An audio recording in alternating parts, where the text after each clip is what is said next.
Bam. We're live.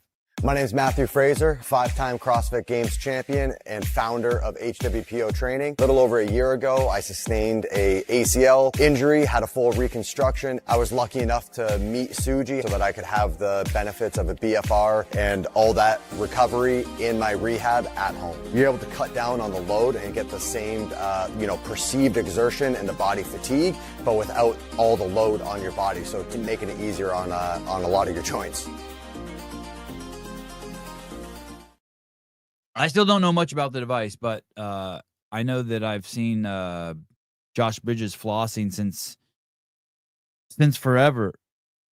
And I guess the idea is that when you're injured, you can put this thing on and you can get the same stimulation and adaptation from using lighter weights, but still get the muscles to fatigue and work and get the growth that they would as if you were using heavier weights. So I should have asked Gazan about it. I think Gazan's got one. I should have asked her about it last time she's on. I'll get her back on and ask her. Maybe that's the first thing I'll ask Fee when she comes on today. Hey, do you ever use flossing? You ever use a Suji? Good morning. Fee Saghafi on this morning. And then at 8 o'clock, the great Hunter McIntyre will be here. I'm pumped. Is Augustus Link in here? Just wanted to give him props for the funniest comment I saw on Instagram this morning. Someone sent me a screenshot of it. That was pretty funny. He asked Mike Halpin if he can get a timeline for Emily Rolfe's elbow injury. I thought that was funny. Joseph Ramirez already a 15 out of 10. Nowhere to go but down. 3 years ago, I had Fee Saghafi on the show. I watched a little bit of the podcast that I did with her 3 years ago. It was Brian and I interviewed her, and she was at a Starbucks. I'd forgotten all about it, but it all came rushing back to me when I watched the podcast. And at that point, she had talked about something very dark happening to her in college.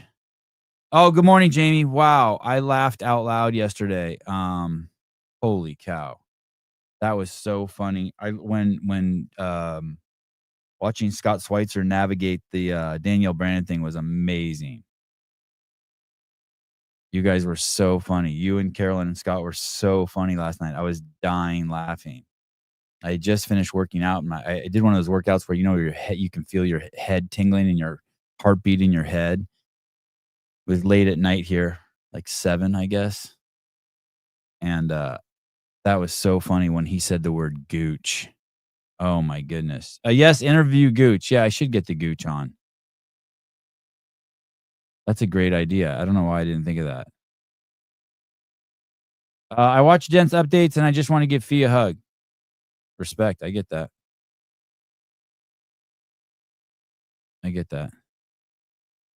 So I was watching the interview with Fee that I did with her, and she said that some dark stuff had happened and that she'd consider taking the year off of college. And I didn't do a very good job. I don't think. I'd give myself a 4 out of 10, 3 out of 10.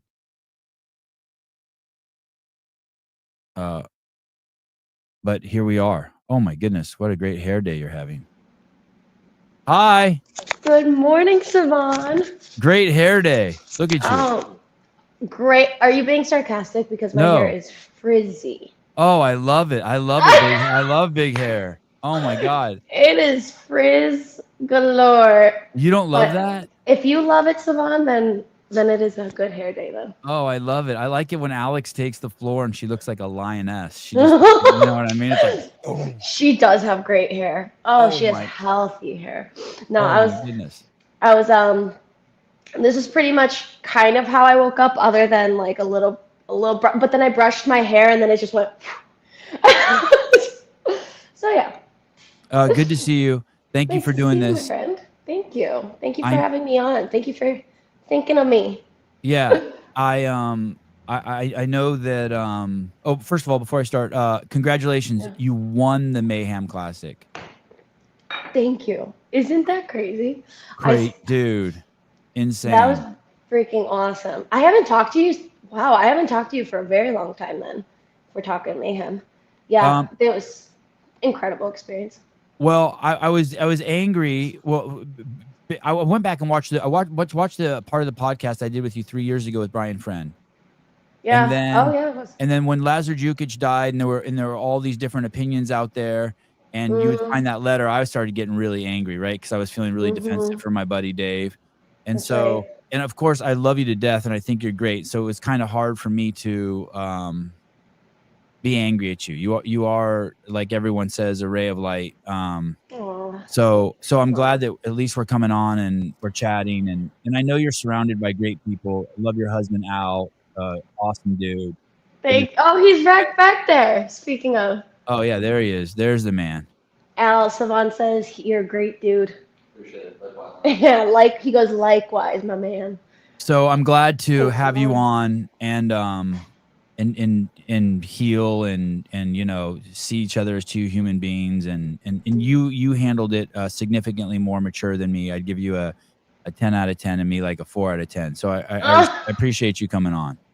Well, I appreciate you saying that. That's really special because I feel like everyone, there's no right or wrong emotion to feel, and like you saying that you felt a certain way, like is so valid. And I respect anyone that tells me like their raw emotions every single time, and the fact that we could like, I'm all about always having good conversation and adult conversation and mature and respectful conversation, and I don't see any reason why nobody in this world could ever have different opinions and still have good conversation regardless of emotions. So and I know that you and by the way also congratulations, which was very interesting, is this is your first year in 11 years of training CrossFit that you are training with Christ.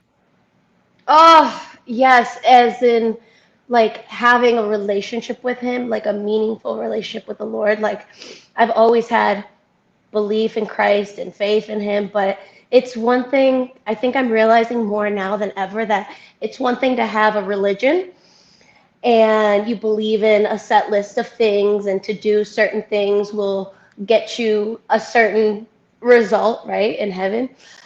And then it's another thing to have faith, and it's another thing to have a relationship with Christ. And all those things are different, where before I guess I didn't know the difference. And that's just something that's so recent. And I just feel it's the feeling of it that I have. I feel like a different person, a different human being, a different heart. And that's just, it just speaks a lot on what Christ could do in your life when you truly call him and lean on him in a way that is a lot more intimate, like a friend, like a father, than just this thing that is so far out of reach. So it's been beautiful these last months. I've been really happy. And then superficially speaking, like all your hard work was on display in Andrew's video. Your body looks absolutely insane. Every time you move, every muscle, the way your fingers move, the way my hair moves, the way your clothes fit you. It was just, I was watched it yesterday with my wife, and just every time you're on the screen and the camera's on you, it is truly a work of art you've created, and all your hard work is on display, and you are you're glistening. So congratulations on just really all the hard work shows, and the way you move it shows, and your attitude. It's cohesive, and it's like it's forward facing. So congratulations, you're doing it. And it showed at Mayhem, but then in Andrew's video, it was like, holy shit, her body. It's just nuts what all the hard work's on display. Oh, that means so much. Sometimes it's hearing it from people that are always seeing you. Yeah. A lot of times means a lot too, because we're our biggest critics. I see myself every single day. I'm my worst critic. My husband knows this. I'll wake up in the morning and I'll be like, I feel this and I feel that and I don't feel enough and I don't feel strong enough and I don't whatever. He hears it all the time, and it's crazy because then someone like you says it, or someone from afar sees a video and they say really, really kind things. It brings me back to being like, oh, I am working hard, and it is showing. Oh my God, God, really special. So it's amazing. Thank you. I went back and watched the interview I did with you 3 years ago, and you alluded that something dark had happened to you in college. And you didn't say what, but you had started crying, but you still had the fee smile on the front. And in that video, you said that you were thinking about taking a year off, but you also said that you did whatever had happened, you didn't tell your dad. Has your Yeah. father seen the video that Hiller did? I don't know. I don't think so. Interesting. That's Okay. that's that's one thing that um, a friend of mine had said, like, make sure your dad, you know, hears this and knows this, and maybe it's so much it comes from you, not a video. And I didn't like separately call him to let him know, like, hey, Dad, there's something on my heart that is going to be shared with the world. And I want you to hear it from me. I didn't actually have that conversation with him before I did the Hiller video. And maybe that wasn't the right thing to do. But it's also because I think I just struggle, like having hard conversations with my dad. Gosh, I love him so much. He loves me so much. But my upbringing with him, like my relationship with my mom is, and I think every kid could say that their relationship with one parent might be a little bit different with the other. With my mom is like my best friend. I could tell her the hard things, I could tell her the emotional things. And the relationship I have with my dad is like a little bit more, we're talking about school and grades and finances and did I put oil in my car? Did I, when's my next competition? Did I, there's it's just like, I don't have the emotional connection and the same way that I have it with my mom. So it's easier to open up to my mom about some hard things. And to my dad, I need to be strong. I want to be strong. I want to feel like I got it together.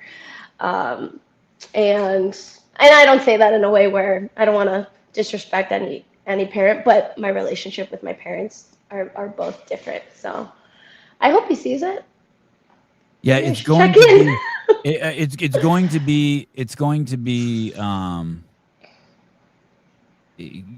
it's going to be a lot for him Yeah. because Yeah. he shows his love for you and his care for you filtered through his like probably his concerns and his worries for your success, and Mhm. that's really going to it's gonna rock him. It's gonna Yeah. he's gonna be so proud of you, and it's gonna I don't mean to I know it's Yeah. your story, but just as a parent, as I was watching that, I was empathizing with your dad. I'm like, oh shit, he's gonna have a couple weird days in his life up ahead when he sees that. Yeah. I uh I I fully agree with that, and I don't know, like maybe it's also too it's one of those reasons where I didn't talk about it for a long time just because I didn't want the questions and the feelings of like regret from other people, because ultimately it's something that happened to me. So in my mind, I have to take, like, I should be the one that takes the heaviness of it, and I don't want to pour it onto anybody else, because that's no one, like in my mind, that's how I think, I guess. Like that's no one else, like it's not a parent's responsibility to try to change things or save me or do something. Like in my mind, I'm like, no, I want to carry the heaviness, and I want to deal with it because I don't want to be a burden. Like I don't ever.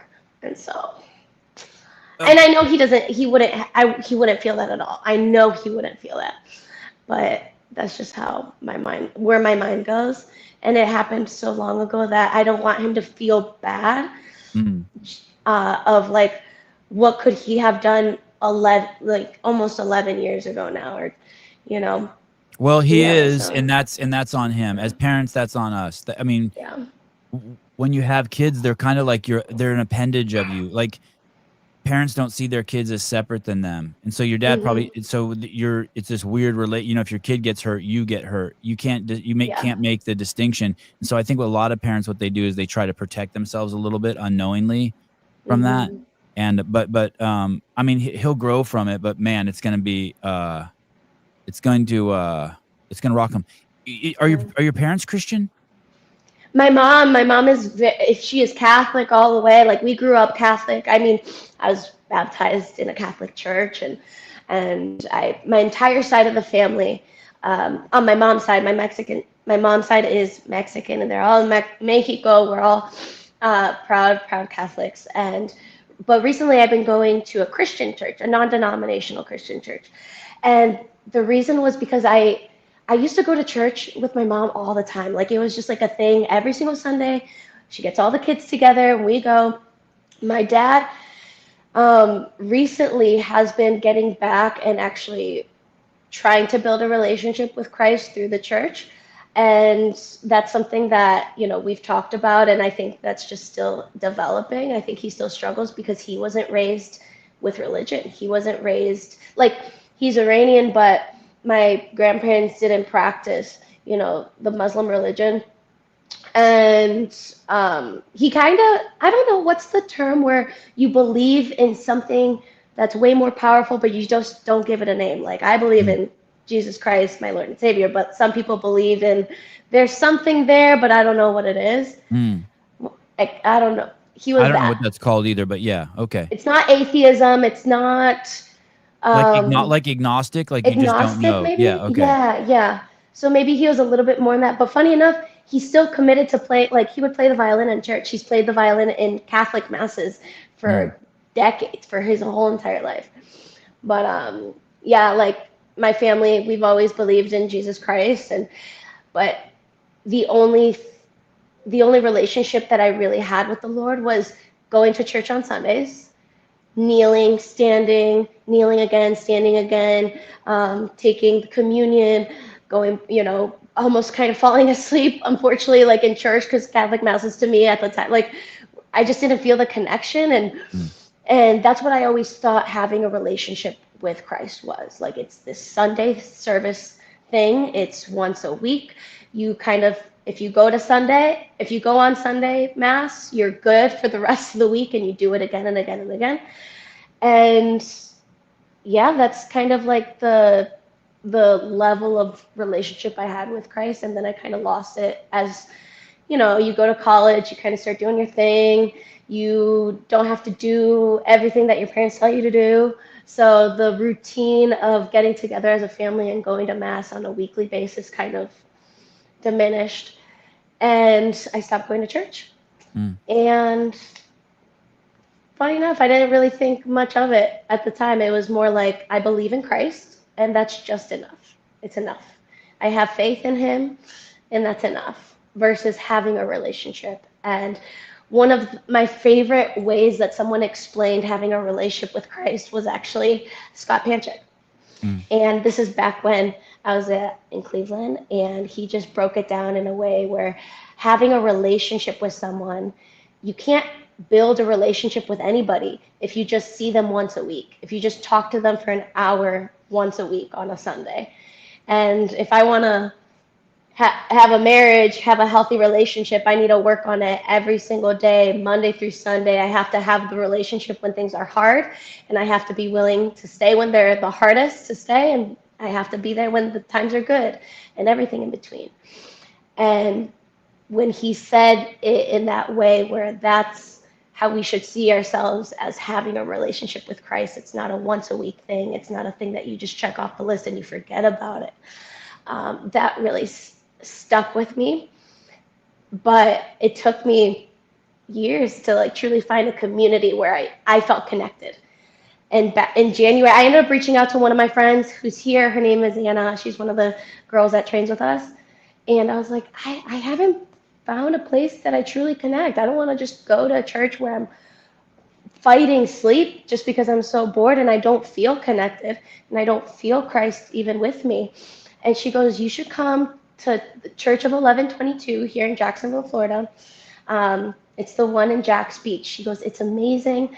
It's so powerful, the way that we worship. Just give it a try. I ended up going myself, just by myself for the first time. And it was, I tell you, Savannah, it was the first time I literally felt the Holy Spirit in my heart. I was crying the whole time. I've never cried at church. Wow. And it was tears, and it wasn't sad. It was just love, and I think maybe connection, and it's like the happiness tears filled with maybe other emotions that I can't even put into words. It was just the freedom. Maybe it was a little bit of that. It was just a sense of like he's here, and I feel him here in my heart for the first time, where everything just felt so cold and he felt so far out of reach. Ever since January, I've been going to service, and it started off with me going by myself, and then me going with Anna and Ty Jenkins. And then I started to go with my husband. He came back from tax season. We got a little group together. And then eventually I chatted with Corinne, Dallin's wife. I'm like, hey, I've been going to this amazing church. Like, you should, you're more than welcome to come. If you ever want to go, I'm there every single week. Planted the seed. She started to come. Dallin started to come. We just had a group. Jason was out of town a couple weeks ago. Jason came. Hannah, Lee, some other, like, it is just like a big friend group now that goes to service and worships Christ. Does Matt go? Matt, he doesn't go with us, but the invitation is always there, and he's always around us, though. He's always hanging with us, but on Sundays, he doesn't come to service with us. But when it comes to his faith, I think that's something that I don't know what he fully aligns with. Hey, when you went, always there. When you went in January, did something happen, or it was just the right timing? Good question. I think it was just. Oh well, actually, I'll tell you what exactly it was. One of my friends, he ended up sharing a really powerful testimony with me, and at the gym, someone at the gym. No, just one of my friends, Jorge. He shared a really powerful Jorge Fernandez. Yep. And he shared his testimony, and it was just through conversation, and we were just having conversation. Is this at Mayhem? No, it wasn't at Mayhem. Oh, okay. No, it was just like a conversation throughout the day. One conversation led to another, and then we were kind of just talking about faith. And I asked him something about his testimony, and then he was like, would you want to hear my testimony? I was like, I would love to. And he shared it, and someone's testimony is raw and real and unpolished, and there's so many elements to someone's journey through their faith, and maybe even before, and it's not comfortable to share with anybody. And he shared it with me, and I must have read his testimony 10 times, 10 different times, to just he gave it to you handwritten or typed out. Yeah, he typed it out and just sent it to me. Wow. And we have a friendship, of course, but I had asked, and it just stuck with me. It just made me feel so many things that I was also connected to. I felt, I went through some dark moments in my life. He shares different hard moments in his, and he's such a, he's grown in his faith so much. We just went on a mission trip to Peru, all of us through Mayhem. But that was what sparked it. And that was the seed that I think was planted in me. And then that's what got me curious to be you know what? Let me try this again. Let me just step into my faith in a way that's truly a relationship with Christ, not this religion of just checking things off tasks of, what the religion says makes you a good Catholic or a good Christian. And ever since then, that's when the curiosity of you know what, I should start finding a community that I connect with, and I just don't know where that would be. Jacksonville is such a huge city. And so that's when I reached out to a friend. I knew she was always going to mass or service, and she would talk to me about it, and I'll be like, oh, that's cool, that's fun.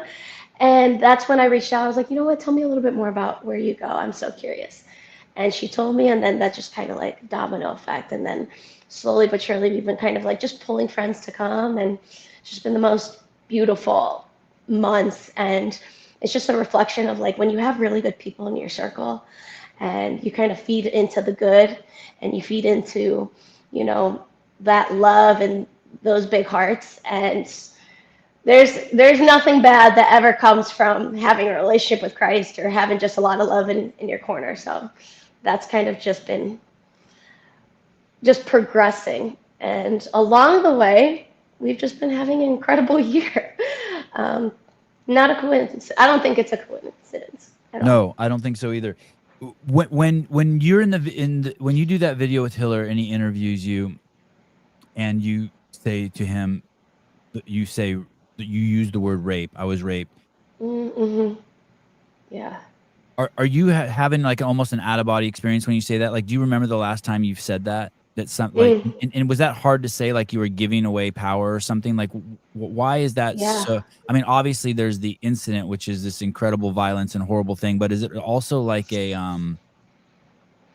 is there a vulnerability there? What's so hard about saying it? Because I was like, oh, is Yeah. the part that she's this powerful woman, that she's completely in control of her life, she's doing all this stuff, but then she has to be like admit something happened to her, or what goes through your mind? Like when you hear that, are you like, Yeah. holy shit, I can't believe I said that? Yeah, like even just, I mean, you could see it. I mean, it makes me emotional where, oh, I don't want to get emotional ever just by the word. Mhm. But I think when I say the reality of it, Mhm. it gives, it makes it intense and real again. And it brings, that word is not just a word. There's experiences and images in my head, and like, it's shame, it's disgust, it's dignity it is stripped from you. Like that's like the best way that I think I could describe it, is like any ounce of respect that you feel for yourself and that you have for yourself, it's someone took it from you. Like someone just demolished it and threw it in the trash, and I had no, like, I couldn't control that. And there's just so many things in this world that, like, obviously we can't control. And there's so many moments that I think of, like, what could I have done to be smarter, to be better, to not put myself in that position, to not be so vulnerable where I couldn't make the decision to defend. And yeah, like it's just such a dark, like, word that is connected with so many dark emotions. And that's why I didn't talk about it. Like I didn't talk about it at all, because it happened and I'm like, what do I even say? Like if I go to talk about it, I'm going to get hit with all these questions, and then everyone's going to have to know, right? Like eventually my mom found out, but that was like 6 months later. Mm. I remember that week I was in so much pain, like actual pain. I had to reach out to that guy, and I was like, why am I, my body hurts, everything hurts. I need to go to the hospital. What happened? What'd you do? And then I remember just trying to figure it out by myself. And I'm like, do I go to the hospital? But I don't have money. Like I don't have money to go to the hospital. And if I need to go to the hospital, I need to get my parents involved. And like, there's just so many things. And then if I go to the school, then there's people at school that are going to find out, and everyone's going to find, like, there's just so many things that I think a lot of people that don't go through it are like, well, you could have just said something. And if you said something, you could have just, fixed the problem. And it's just not that easy. Well, And so, you had this boyfriend yeah. who Mhm. reacted in a way that was crazy. He basically, in the story you say, he blew you off. Mm. And now also I think of this too. If you would have come forward with it, people would have asked you for details and questions only so that they could judge Yeah. the incident, right?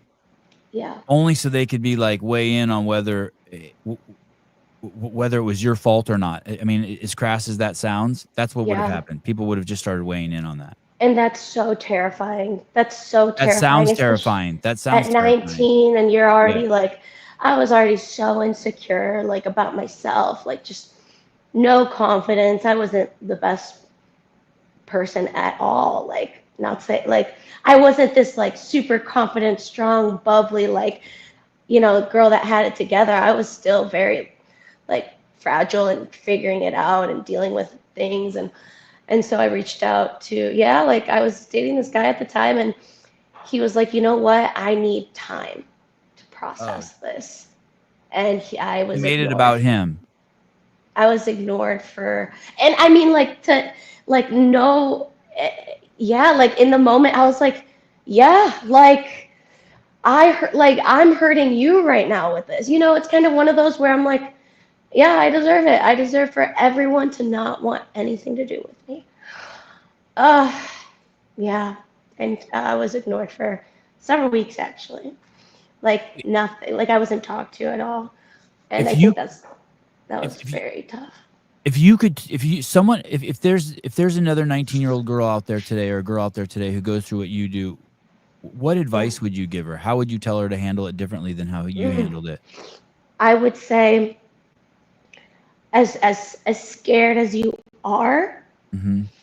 and as nervous and as terrifying as things are, get help and do it scared. Like, get the help that you need and do it terrified.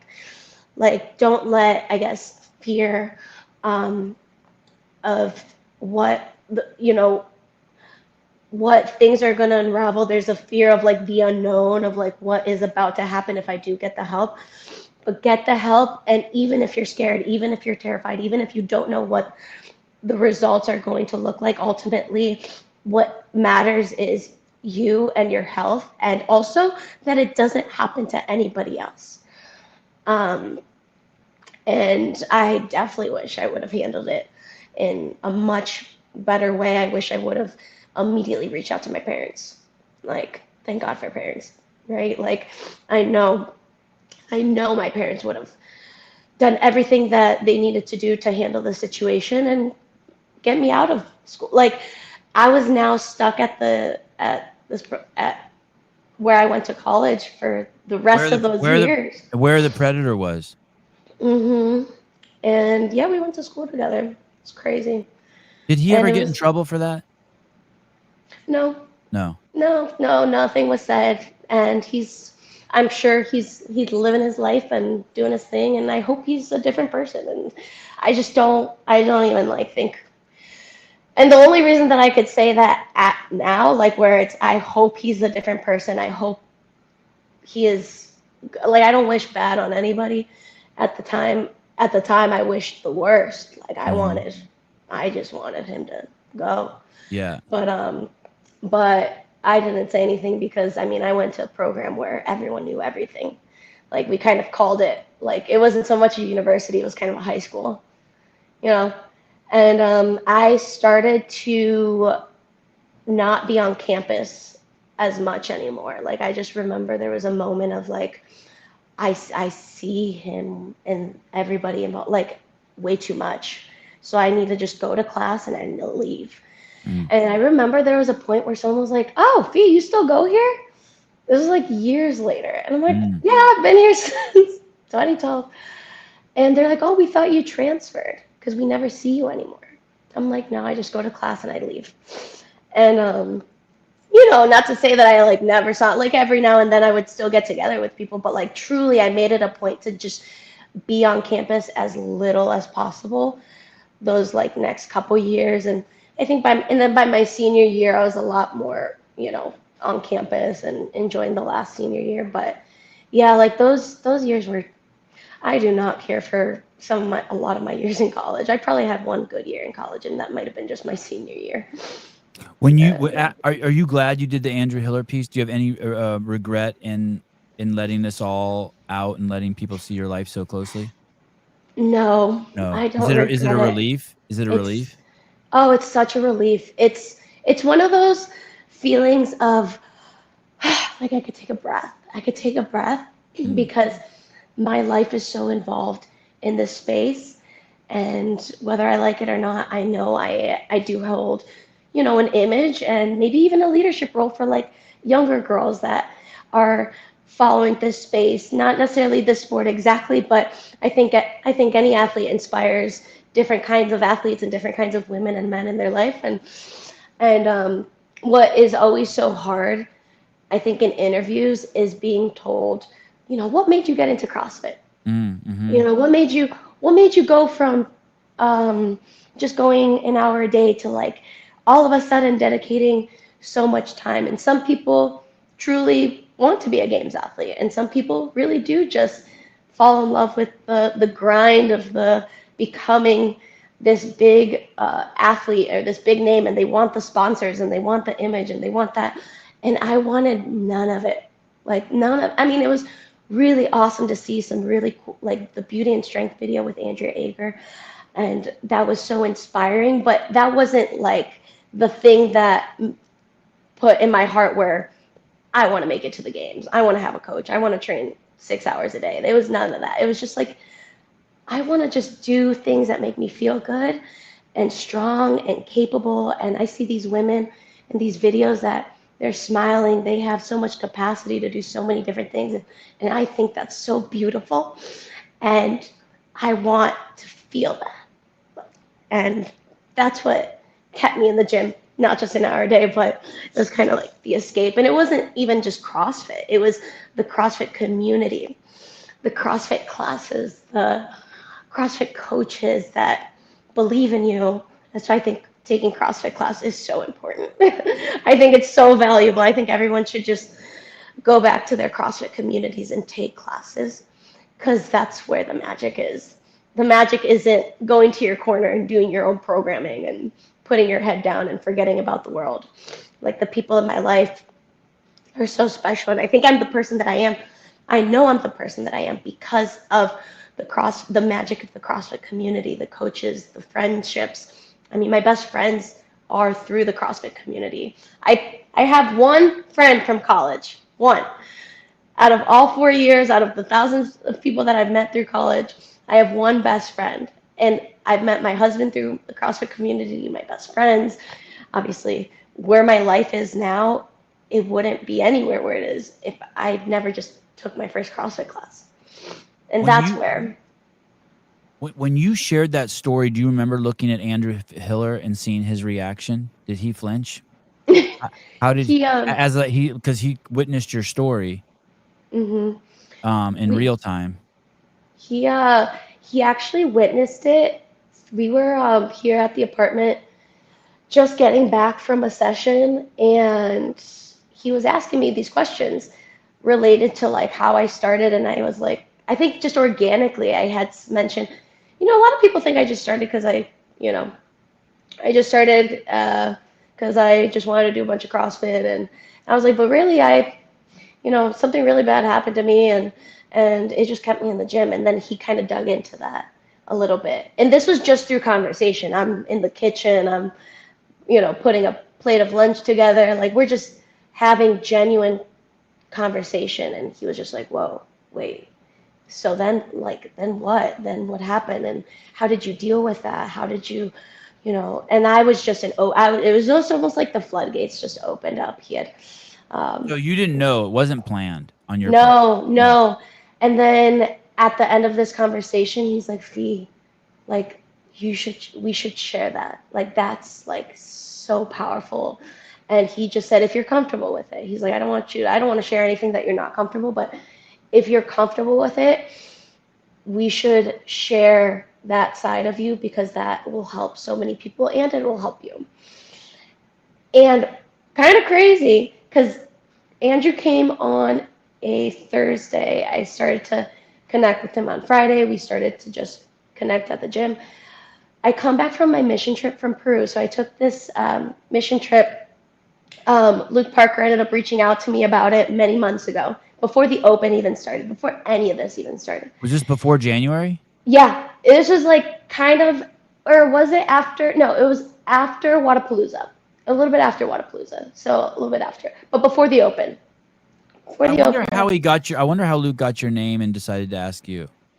I've known Luke for several years now, and through just the CrossFit space, we've known each other. I have a really good relationship with Mayhem. I visited Mayhem several times, and just through that's how we know each other. And he also knows that I speak Spanish, and I think that maybe that was the initial moment of like, hey, we're going on this faith-based mission trip. Fee's a Mayhem, or she's very connected with Mayhem. We have a lot of friendships to get that mutual friendships. She speaks Spanish. She would be a great addition to our Peru trip. Great athlete, great person. He had some really kind things. He just said, I just think you would be a really great fit. And he calls me, and I was like, it's crazy that you call me, Luke, because I have been praying, and it's been in my heart on how can I connect with the Latin American community in a much deeper level that's just more than CrossFit. CrossFit is my life, but it's not the thing that defines me, and I'm so confident in that. But every time I find myself connecting with someone, it's just about CrossFit. It's just about what happened on a competition floor, how I finished at a competition, CrossFit. And that's just like the most superficial level of connection in my eyes, where I love using it to like build deeper relationships. And it's just been in my heart, I want to have an opportunity to connect with the Latin American community because I don't get that chance all the time. He calls me, maybe by the time I was praying on it, to the time he called me must have been like a full month. And I was like, oh my God, this is literally what I was just praying for. And Luke, out of all the years that they've done the mission trip, out of all the years that Mayhem Missions have been around and that they've been traveling, it's just what a coincidence. The timing, God's timing is so perfect that a month later, after having it in my heart so much, Luke gives me that call. And it was a call before anything started. So the Open hadn't happened. Mayhem Classic hadn't happened. I didn't know where the trajectory of the season was going to go, whether I was going to get my bid or not. But I was like, Luke, I would love to do this. I just can't give you a yes because I need to make it to the games. Like, my job is to make it to the games. And he's like, yep, I totally understand. Like, keep me in the loop. And then the Open happened. I'm like, okay, we're starting off strong. But it still means nothing because that doesn't get you to the games. And when you say the Open started off strong, you took second place, missed first place by 1 point. Mm-hmm. Which is crazy. Absolutely crazy. Wild. I've always been a huge proponent that I always thought that the winner of the Open should get like $300,000 or something. I think winning the Open is as good as winning the games. I really do. It is, especially with little events like that. Yeah. It's nuts. Well, it's also because I think a lot of people are confused about, and I'm guilty of being confused too, that they try to compare this to other sports, but the thing is the fans are the competitors. Mm-hmm. Yeah. And there's no other sport like that, and there's no other sport with less politics in it, in the sense that everyone can enter. Mm-hmm. All you got to do is pay your $20 and we'll never know objectively when they crown the fittest. It's the most objective test out there in sports because anyone and everyone can do it. It's not the NFL. We don't know if that's really the best, 13 guys or 11 guys on the field. The NBA, we don't actually know because we don't actually know if the Olympics, if that's the fastest guy in the world because of just all the hoops and politics. But this is like, hey, enter.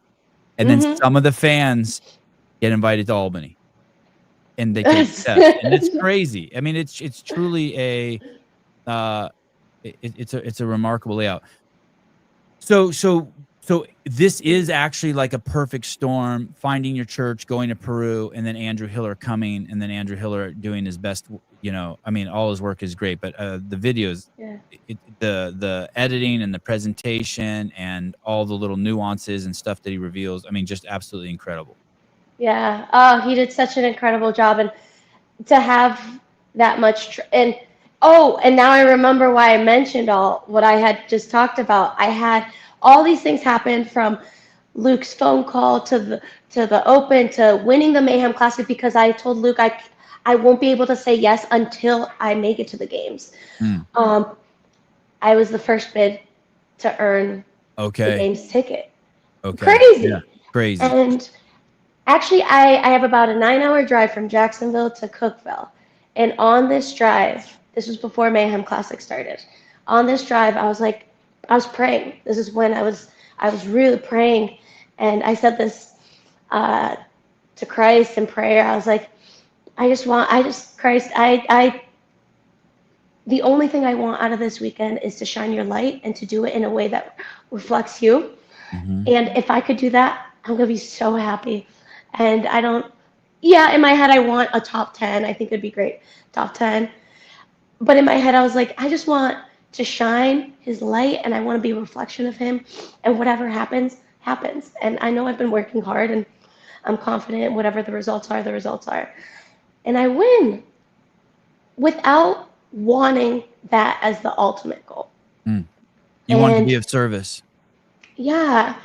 And I felt like, so Rebecca Devine, she's a Mayhem athlete. She's down in Cookeville. I just started to reconnect with her where we have like weekly chats about our faith. And I just started to read, like getting into my Bible. We're starting in John. and she prayed for me before every single event. Literally hands together, like praying, and we would pray before I corralled, and before I took on the floor. Every single event, I felt the most powerful I've ever felt. I've never felt as much pain, like as much discomfort in 5 events as I ever have at Mayhem. But I also felt the most pain and the most peace while going through all that discomfort. And event 1 comes out, I get second to Emily by 100th of a second or something like that. And then every event that happened after that, I'm like, who is this Fee? Why have I never met her before? Because a couple weeks ago I didn't know her. A day ago I didn't know her, and I was just flowing. And Christ in my heart just is so much more powerful than just me and myself in my own heart. And I finished the weekend being like, did I just do this without even making this the goal, right? I did want to, like, of course I want to do well. And like, I know there were a lot of moments where like, I think I could do really well. And I think I could even put like eventually, but it wasn't like the initial reason of why I want to, like, why I'm going to Mayhem. I think I told my coach, oh, top 10 would be nice. Top 5 would be nice. But before every event, it wasn't like, I just want to win. I just want to win. I just want to win. And it's crazy how when that doesn't have to be your goal to do really well. For me, it was just having Christ in my heart. And I just felt so different. I'm just different. I wish I didn't have to tune out. Much love for Fee. You deserve everything good that happens, that comes your way. Fee, I'm going to ask you a crazy question here. When Mike Tyson was a young boy, some horrible shit happened to him. And he got put into a penitentiary, and all sorts of bad shit happened to him. And by 12 or 13 years old, he was beating up grown men on the regular. And he became a fighter, and he was crazy. In the ring, he was crazy. He would touch people, and they would just fucking go to sleep. And they asked him one time, hey, if you go to, you should go to therapy. And he said, no, what if they take this out of me and I'm not as, and it takes away my power? You know what I mean? They take this darkness out of my heart. Do you have any concern about that like you were holding on to that as your source, and now that you've let it go out into the world and are going to the accepting phase, that maybe you would lose that why, that motivation? Or do you think that it just came perfectly in time that you accepted Christ, something that's even better than that? That. I think for a very long time, because I didn't have a relationship with Christ at all, I was doing things for me. I was doing things for my own agenda. I was doing things based on that hurt, like you said in the Hiller video, based on that hurt. You were doing it for that like, hurt. Of course. Yeah, like immediately, like based off that hurt, now I'm going to do things for me, so then that person sees that I can be strong, and that person sees that I can overcome, and that. And it all was to like prove things to everyone else. And I guess in that sense, like I wasn't doing things in a way that reflected Christ at all. Like I was doing things to satisfy my own ego, I guess maybe is the best way to say it. And not like I was doing things to hurt people at all. Like I was just doing things because I wanted to be better, but for me. Yeah. And I didn't want to go to therapy. I didn't want to use my story to try to, help others. And it was just me. And then, along the way, I connected more with the CrossFit community, and I fell in love with that. And Scott and Kristen ended up diving deeper into their faith, and Scott would pull me aside, and we would just have so many great life chats. He's like such a big brother to me. And I mean, we still stay connected. Like even though I'm in Jacksonville, we still have such a great friendship. And he would talk to me about faith, and he would invite me to Bible study. And there was one time that I went, and I just heard something that I didn't align with, because I was so closed-minded to truly the word of Christ, because I was like, oh, this is all I know. This is all I've done. I don't like what you guys are saying. So this isn't for me. And I never went back. You remember what it was? Yeah. it was someone had said, like someone had brought up the question of, if you don't believe in Christ being your Lord and Savior, do you think people will still go to heaven without believing that Christ is their Lord and Savior? And there's a lot of people in my life there's people in my life that don't have a faith in Christ and don't believe that Christ is their Lord and Savior. But and this is kind of where I struggle, like no one's good other than the Lord, right? Because the Lord is perfect. But there's people that don't kill. Like, there's people like that have killed massive amounts, millions of people, Jeffrey Dahmer, like, all these things, like, those are bad people. Like, to me, in my mind, that is like terrible, terrible, terrible when you kill someone. And it's versus I told a lie, which is a sin, which is also a sin. But then there's people that are good people because they help others, they provide for their family, they are kind, they have sin in their life, but it's not the sin of, something that takes a life away, or, murder or anything. So I'm like, compared to those people, they're good people. And because they're good people by that definition, by my definition, which is very ignorant, they should go to heaven even if they don't believe in Christ, because they haven't done anything. So when you heard that pushed you away. When I heard that, I'm like, no, like say people in my life, mom and dad, like, you love your mom and dad, and what if they don't believe in Christ? Like, what if my dad doesn't believe in Christ being his Lord and Savior, but like he's still a great dad, and yeah, he's sinned, but he's a doctor, he helps a lot of people in his career, he goes to church and plays the violin at church, like he does all these things that like. And so I'm like, he should go to heaven because he's a good dad and he hasn't killed anyone. So for example, why should Jeffrey Dahmer, I watched, I think, his documentary, but like the story of Jeffrey Dahmer is atrocious. Did he accept Jesus Christ as his Lord and Savior? But he accepted Jesus Christ as his Lord and Savior, like before the death penalty, right? Yeah, see and I'm like, yeah, and in my head, I'm like, see you at the gate. You did. I'm like, you did what you did, and you just accept Christ as your Lord and Savior, and you get to go to heaven. But other people that maybe haven't found Christ and haven't done what you do, they don't get to. It blows my mind. Like the thought, I'm still.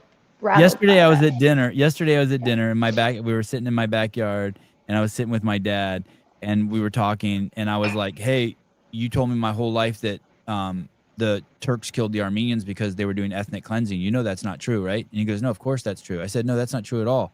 They killed them because they're Muslim and Armenians were Christian. And that's the decree of being Muslim. You have to kill non-Muslims or convert them, or they have to pay taxes." I go, it had nothing to do with them being Armenian. It was just convenient because they were all Christians as the first Christian nation. And the first thing out of my dad's mouth was what you just said. He goes, "Well, what about Christians? They say if you don't believe in Jesus Christ as your Lord and Savior, you don't go to heaven." I'm like, what the fuck does that have to do with anything? But I guess that really does emotionally hit a lot of people, right?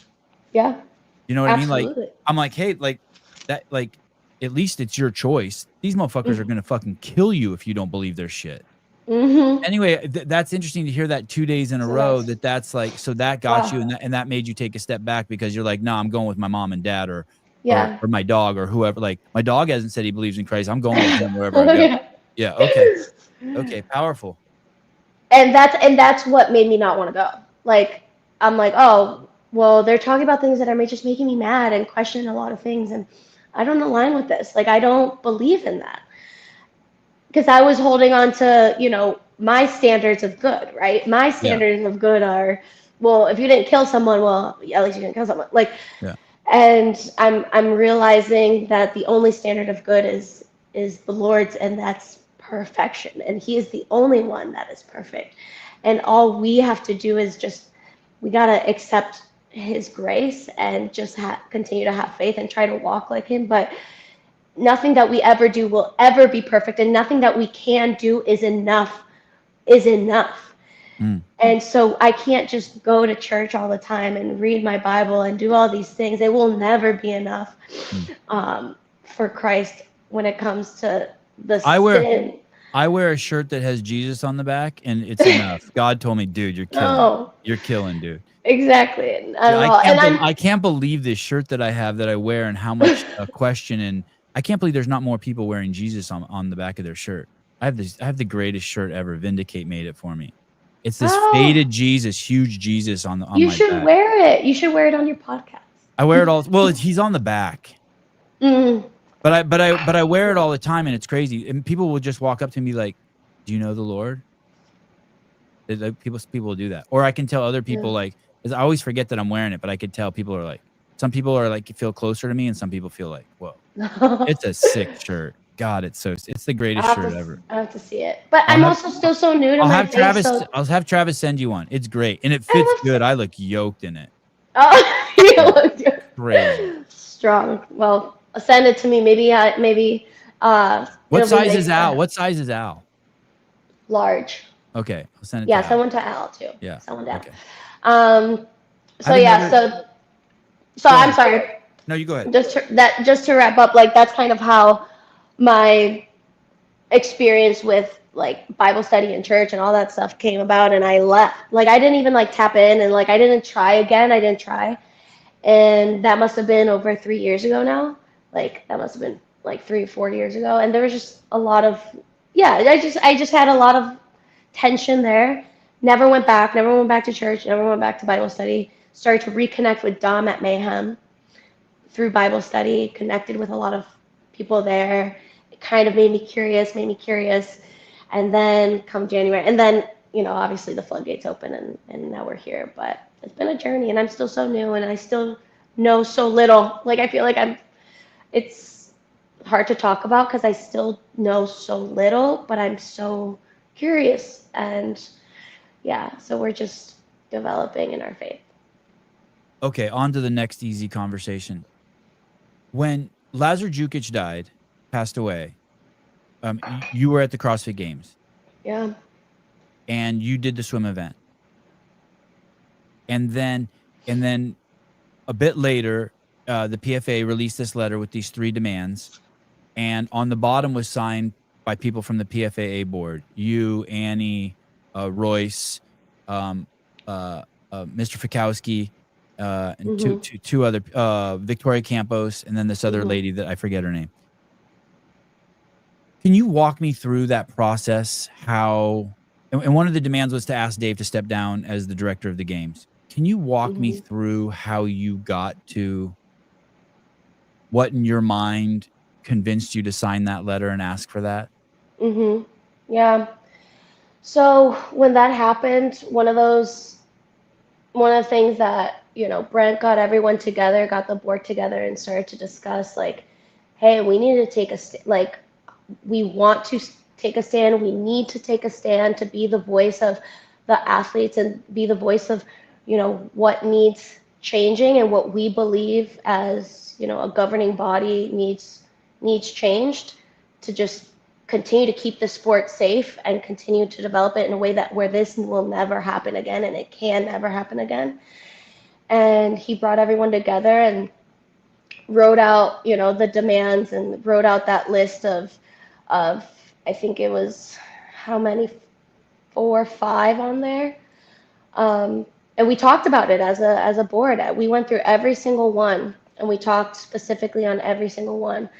And when it came to me deciding to sign specifically the demand on speaking on Dave stepping down from the leadership role on the sports team, that was something that, from the information that I got and the information that I had and was told, where there was a lack of transparency, at least from what I know, there was a lack of transparency when it comes to knowing exactly who was involved when it came to deciding on the safety protocols that kind of ensued, and the reasons why the event was allowed, and what exactly happened what were the protocols when it came to saving or trying to save Lazar and trying to save a lot of athletes that were also struggling in the water. Like there was just no transparency, and there were so many things that was lacking, that when it came down to having conversations with other athletes too, it seemed that everything stemmed from the final word on a lot of things came from Dave as the leader. And I don't know, like, correct me if I'm wrong there. Like, that's what I came to know, that the leadership role, the main leadership role, and the main voice of reason, the person that says yes to things and the person that ultimately says no to things, falls on Dave's shoulders. And based off of that, that's kind of where my emotions came in, and that's where I stood on, you know what, that leadership role that Dave holds in that regard should not be given to him when it comes to athlete safety procedures and protocols. Like, he is so great at what he does when it comes to conducting the CrossFit Games, the programming, bringing everything and bringing the magic to the games. But the responsibility of safety should not fall on his shoulders, or even the decisions of deciding if an outdoor event is deemed safe, if the water is deemed cold enough or not warm or too warm, or the heat, or like all those things, I just don't think should be Dave's responsibility. It really, and that comes from someone that's just my opinion. And I know there's a lot of people that might disagree with that. And that's kind of where that place came from. I'll share with you this. Every year there's a safety team. And in the 19 years that Dave's run the games, or 18 years, he's never denied a request of the safety team. So no matter what advice the safety team has given him, and I'm not arguing with you, I'm just answering your question at all. I have no interest in pushing back. I just wanted to know the process. He's never said no. So if they're like, we need to do this, he says, okay. Or they don't do the event. He's never said, hey, do we really need that? Or that's stupid, or that's going to ruin the shot. He's never said that. So when you sign that, are you aware that it's going to be contentious? Yeah. It's definitely all, and ultimately, like, you're really putting yourself out there. Yeah, we had that conversation too, and Brent was very transparent when it came to, like, you know, Brent had never made, and nobody on that board ever made anyone feel like they have to sign this, even if they don't agree. Like, no one, like, everyone that signed, you know, fully stood by the decisions of the board and the demands of the PFAA and the goal. And, like, truly the goal of the PFAA is to provide a voice, a base of strength and voice and advocacy for things like this to never happen, but also for there to be transparency and accountability and clarity when there are questions, and communication when we can't reach it. Like, not everyone has a direct relationship with Dave like you have, or some other people in the space. Like, some people have Dave on speed dial and they could just text him and call him and ask questions.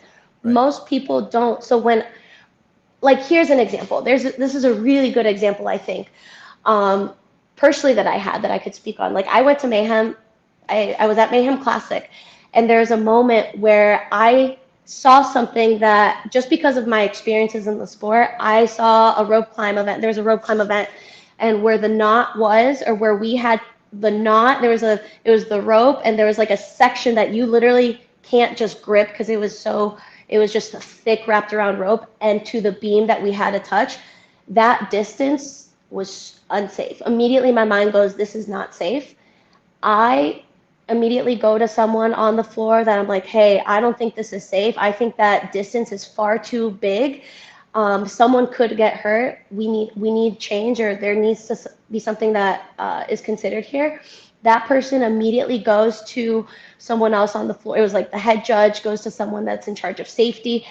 Within 2 minutes, you see ladders out on every single rig, and they adjusted it, and the event was safe. No one got injured. The event went on, and it happened within like minutes. And that was something that I want to just shine light on, how Rich ran, you know, the Mayhem Classic. Like, that communication should always happen, like, all the time in any kind of competition. Safety. Like, we should immediately know who to go to, and if there is something that is unsafe, like, what that process looks like and the correct changes that need to happen, so that we don't wait until something bad happens that it's like, maybe we didn't handle that the right way. And that's just what we don't want. Like, no one wants that. Like, and there's, like, Dave is not responsible. Like, like what happened to Lazar is like, I can't imagine what anyone, and Dave specifically, is going through, is still going through, especially going into the second year, this next year, what those feelings, the heaviness that still must weigh on him. And it has nothing to do with his character. It has nothing to do with who he is as a person. It was just me aligning with that responsibility, and that role shouldn't fall on Dave's shoulders when he's giving the yes or no. Yes, we're doing this event outside. No, we're not doing this. You're saying it shouldn't fall on his shoulders, but yet all of those people signed, including yourself, to ask him to step down from the position. Yeah, like the role of safety and that transparency, and like the decisions that are made on athlete safety when it comes to events and how those events are running considering safety. Yeah, I don't think that should be on his shoulders. I don't think he should have the responsibility to deem something safe or not safe. Like, great, Dave is incredible at programming. I love his programming these last years. Like but when it comes to having an outdoor event like that, he should be able to program and create programming for the games, and then there should be another body deeming something like, okay, considering these temperatures, considering this. And what I'm saying is that there was a body like that. There was a body. Well, like that. Then I guess in that case, then the transparency of that wasn't clear. Like the leadership, the accountability wasn't clear. Joe, you're saying that they should have said, hey, Joe Blow was in charge of safety for this event and they fucked up. You want the person to be outed. Yeah, actually, I have a question then. Who truly, like, who really was responsible then? Like, what team was responsible? I don't know who the head of that team is, but there's a safety team, and I know the name has been said before out there. But like, let me just ask you this. Let me get into the grander. By the way, Jeff, you're saying Sevan is so passive aggressive. Am I passive aggressive or am I so passive aggressive? If I'm coming across passive aggressive, I'm not. I'm trying to process this, right? Because obviously it means a lot to me because Dave's my friend, and I know that the CrossFit Games are his baby, and I know that he created them, and and that there's all these people's lives who've been changed, and these people who leverage it for themselves. And the second he fucks up, these people who've leveraged this event, are after him. And it's like, dude, he did this for you guys. This isn't like he's one of the few people there who's like not doing it for the money. You know what I mean? Like, this is his baby. It's like he made this at the ranch at his mom and dad's house. I have a question, because this is something that I just don't know, and maybe definitely more than me. But since that happened last year, what are the exact changes that have been made and have been shared, like for someone like me who's competing at the games, like where I could have full comfort in knowing that the flawed things that happened last year, they are 100% fixed this year? Like, is there something that that when it comes to those issues of last year that they came out saying? Well, first of all, I don't think that there's let me just say this too, Sevi. A lot of people create business and fuck up. Someone died. Someone got to be held accountable. You're making some enormous leaps there. When you say someone has to be held accountable, without ever looking at the whole picture. And it's interesting because these are notorious haters in the comments who are saying this, like KF and Bako. So it's hard for me to take anything that they say seriously. I know that there's no swimming this year. Yeah. At least I would assume there's no swimming. And I know that they have a new safety lady. Like they've made the safety team more robust, you would say. Other than that, I don't know. I don't think I'm not in your position, but I don't think having people fall off the cargo net means you take out the cargo net. I think there has to be some. I think if you're gonna test the fittest, there's gonna be some risks, right? Like that year that they were jumping from log to log. Remember that year, the obstacle course? It was in Madison. Like horrible shit could have happened there. Someone could have slipped and their shin could have hit that log and they could have broke their leg. So, yeah, and no one's denying that. Like, no one's denying that when we could, like, as athletes, like I'm saying, and I could only speak on myself, right? Like, anytime I compete, I know there is a risk for injury, for big injuries, small injuries, me injuring myself so much that I can't even finish an event. Like, there's things that you sign a liability waiver, like you full, not like I read the whole, I sign and I know what I'm getting myself into. Um, so I know that there's always risks in anything, in any sport. I mean, there's risks in running a 5K. But there should always be things put in place when maybe even the most traumatic of things potentially are happening. Someone has full cardiac arrest. What is actually put in place to save this person's life? Not to be like, well, they knew the risk. A real example of what you're saying is why wasn't there a dive team there? Why wasn't there? Yes. Why wasn't there? Totally 100% a fair question. Why did it take? How long did it take? Do you know this? How long did it? I want to say over 40 minutes. Right, and I don't know. Which is pretty fast considering that there was no dive team there. It is. But there was no dive team on site. It's absolutely crazy to me that there wasn't a dive team on site. Yes. Yeah. And so I guess when it comes to someone like me, my questions are like, why? What actually then, if that wasn't a protocol put in place, what protocols were put in place? There were two lifeguards right there. Yeah, yeah. And if they didn't, we don't. And on to your point, we don't even know that those are lifeguards because we don't have any transparency. We don't know exactly, and I think that's where my stance is on. Like, there's the common theme, I guess, out of all of this is lack of transparency. Right. So I'll say, I want to say two things. One, I think getting rid of Dave sets the safety back 20 fucking years.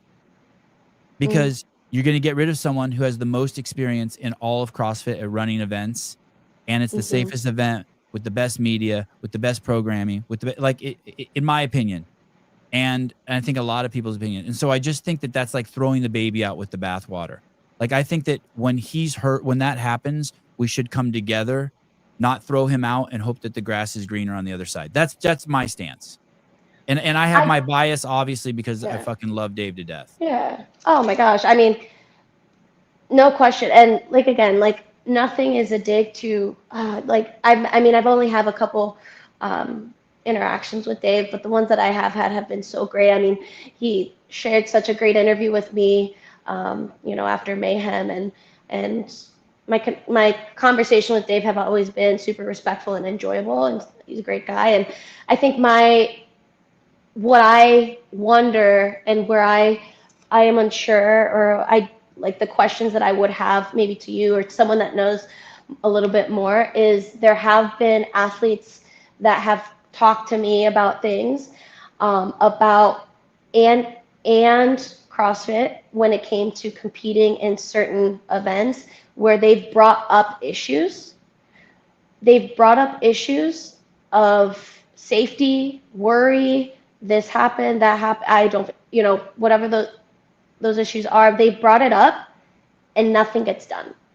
And that's where now it's like, okay, so you have people, individuals, athletes from the men's field, the women's field, that are bringing up safety issues from the last 10 years. Like, I had a good amount of athletes, OGs from 2013, 2014, 2015, experiences from that time to experiences of obviously recent. And it's that theme of like, hey, we've ourselves brought up these issues and nothing has been done. Or we didn't see the. Do you have any examples by any chance? I don't mean to put you on the spot. Can you think of one example? I promised everyone that I talked to, I promised that I wouldn't share and that's just respecting them. Okay, I want to say this for people who don't share. And that was people who don't share. There's this thing that HQ would punish people, or that we controlled the media, or that people. Saghafi signed that letter and then got a Road to the Games about her, and went on Dave's podcast like an adult, and they talked it out. So people who say that shit or who are afraid, you have to understand that's just a 100% fucking lie, and that's just an excuse that they have because they're afraid to be forward facing like you. They don't have the balls or the demeanor or the character to do what you do. Other than that, those are just excuses. Oh, and one more thing. Stevan is still stuck in the moment of a time when he was a kid trying to be accepted at HQ Click, suck up to peak Dave Castro. you couldn't be further from the truth. You could ask anyone at HQ who was the baddest motherfucker there and who always stood up to fucking Greg and to Dave and to fucking Nicole and Jeff Kane and Bruce Edwards. There was no one who had the fucking balls that I did. I depicted on this show and I fucking depicted it there and I fucking yelled in meetings and I'm a bad fucking dude. You are a fucking piece of shit for saying that, Sebastian. I can suck the dick as good as any of them, but I can also fucking throw down with the best of them. So you can take that and go fuck yourself. I apologize. Thank you. We're not. I always hear that change and that there weren't safety protocols. So like, let me get in Madison. I mean, I've seen lots of things where I'm like, what the fuck? This is crazy, right? In Madison, the floor is 130 degrees. I remember someone marking it, and then they have these fucking guys on the ground, right on the mat, and it's like a convection oven. Yeah. There are things that happen that they assess, and then they're like, nope, we're still doing it. Or if people are passing out at Murph, there's a line, right, where it's like, we're asking these athletes to push as hard. The test is for the fittest human being on the planet. And so there's gonna be a gray area always. It's just a tragedy that obviously it happened in the water, but there's gonna be a gray area always, right? Well, then I guess in the moments that you've personally had where you see something and you're like, why is this even happening? Yeah. Like, so do you bring that up to Dave personally and ask him like, hey, bro, like, this kind of looks off? I'll tell you the first time I brought it up. It was at the 2008 or 2009 games, and they'd just run, and all sorts of people passed out on the run. Jason Khalipa, Valerie Boberl, someone ran under the bleachers, missed the opening, and clotheslined themselves. I mean, it was a crazy run. Then right after the run was open, they started a deadlift ladder. I don't know if you remember this, and it went up to 500 pounds for the men. And they were deadlifting on a surface that wasn't flat with round logs in front of them. So the athletes were dropping the weights. The weights were hitting the logs and bouncing off into their shins. This is like in 2008 or 9, right? And I ran right up to Dave. I'm like, hey, dude, like this is fucking dangerous as fuck. And he looked at me and goes, noted.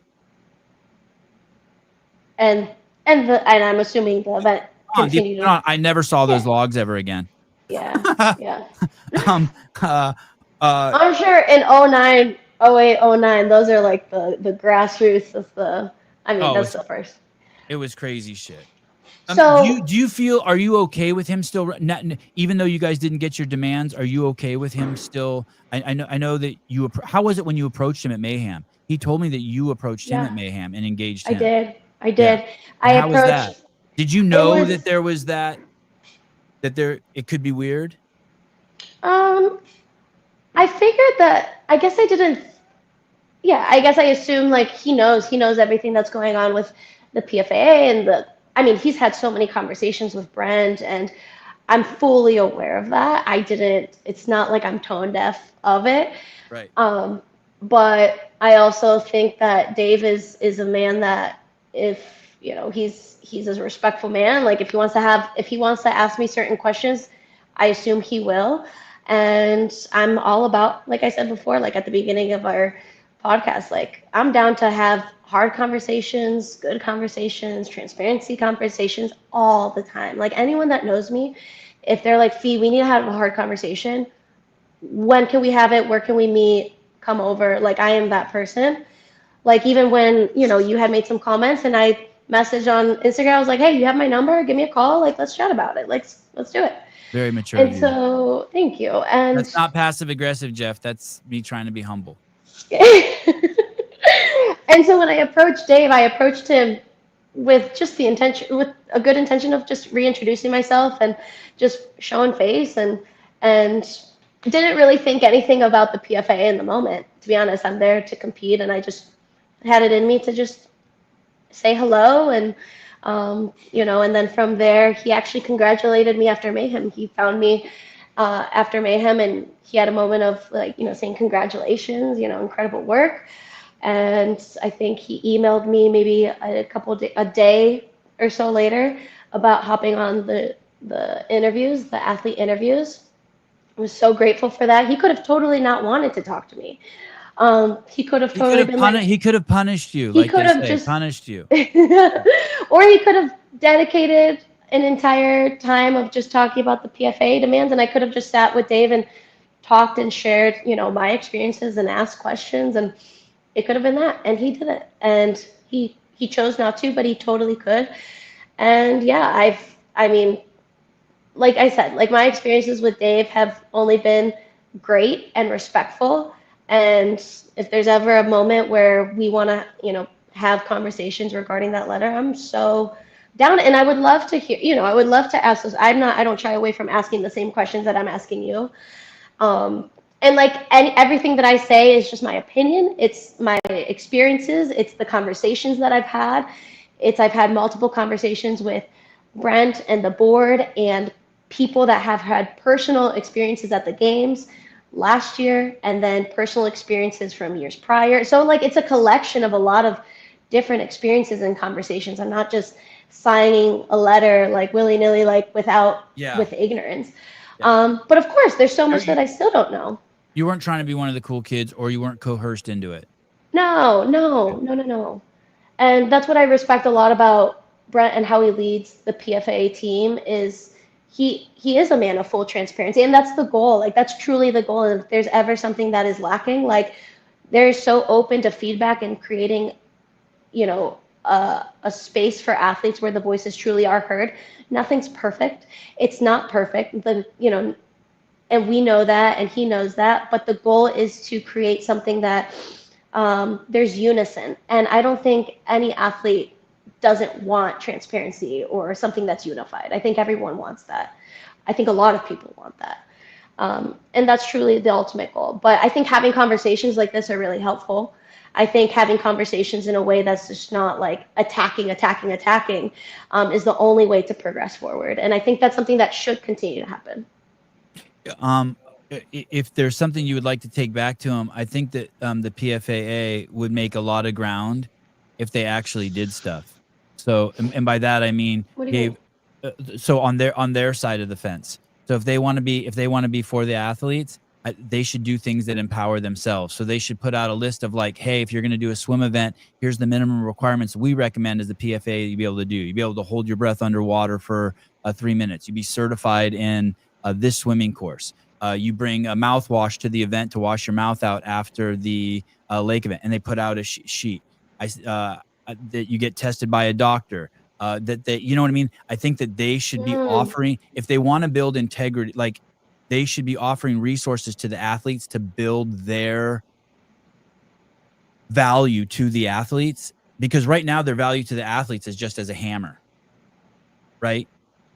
And they haven't built any equity in terms of like a cohesive, like, oh, this is actually for the athletes. Do you see what I'm saying? It's more like they're trying to get something from someone else. They should give to their cohort, and then when they need to come together and ask for something, they would be a stronger team. Like it's really hard for me to respect them when he says stuff like, we're going to put together a movement standards thing, when a 12-year-old could have done that in 5 hours after they had the idea on YouTube. Well, no. Have you had conversations with Brent personally so far? No. I mean, I've invited him on. I've invited him on.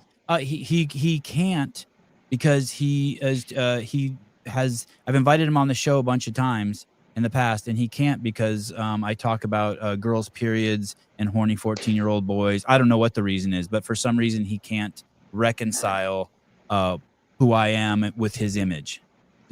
I think that's an accurate statement, just so you know. Well, I definitely know that the PFA is continuously working on the resources that you just had mentioned. Yeah. Like those, that is like absolutely incredible feedback. And that is something that actually they are actively working with teams that have the expertise to be able to lay out that kind of information. Right. And that's something that is in the works. It's something that Brent and the board, I mean, he's working so hard. There's so much information that we want to put out and they want to put out. Right. And that is one of the many things. Is it going to immediately come out, within just a couple months of a swim event? Like, no, it takes time, but that's something that the PFA is working, but aligned with the professional teams that have the expertise to do it. Like Brent Brent and athletes that have prior experiences in the water can't just be like, oh, this is my opinion of what should be. It has to be legitimate expertise. It's like you can't get medical advice just because someone went online and read WebMD. Like your medical advice needs to come from an MD himself. And so that's something that is in the works, is continuing to be in the works. The movement standards is something that is a lot easier, I would say, to come out with than those standards. But it's really cool to see someone like Brent, who has been involved in the space as long as he has, 10 plus years. And he is so actively involved in the sport while not competing anymore. And he just, we want the best for the sport. There's a reason that I continue to compete in CrossFit and want to compete at the CrossFit Games because I believe in this sport. This space has changed my life. Like, it is not just, it's my career now, but I didn't start it for a career. I didn't even make money. I didn't make money. I got 24th in my first year at the games and I didn't make money, and I went back again because it wasn't about the money. It was about just loving this and believing in the vision and believing in the potential of what the sport can be. And if everyone backs out, then we have nothing, and then we don't have the sport. And so all the things that are happening, the goal is to continue to produce a better sport, a better future. I would avoid, I did this podcast for, I don't know how many years now, let's say 3 years. And the podcast, I just go on and it doesn't cost anyone money and they can watch. And then we went to Syndicate Crown and we asked for $1.99 for people to watch. And people poured in the money, which we're so thankful of because we spent so much money on the stream. But I would never ask for that. I couldn't ask for that if I didn't have 3 years of giving already under my belt, right? So people weren't like, people gave that. So my recommendation to the PFAA would be to go into full service mode, avoid anything fucking contentious, and build equity in and loyalty from the fans / athletes for years and years before, like, how can we support? How can we help? Dave, what could we do? Can we volunteer paddle boarders next year? Can we be in? We'll help you get 50 new lifeguards, as opposed to.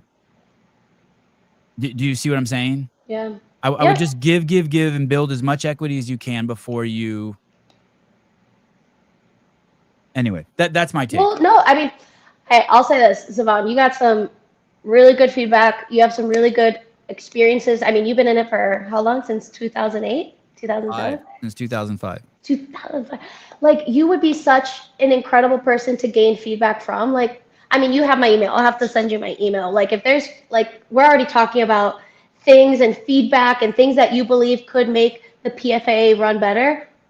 I want you to email me so I could actually bring that to the PFAA. And that's information that would make right? Like, it could essentially spark more conversations to improve and do things a better way. And that's what they're open for. They're open to feedback. And I really do think that you should use what you think is good feedback and what you believe in that could potentially be a great asset.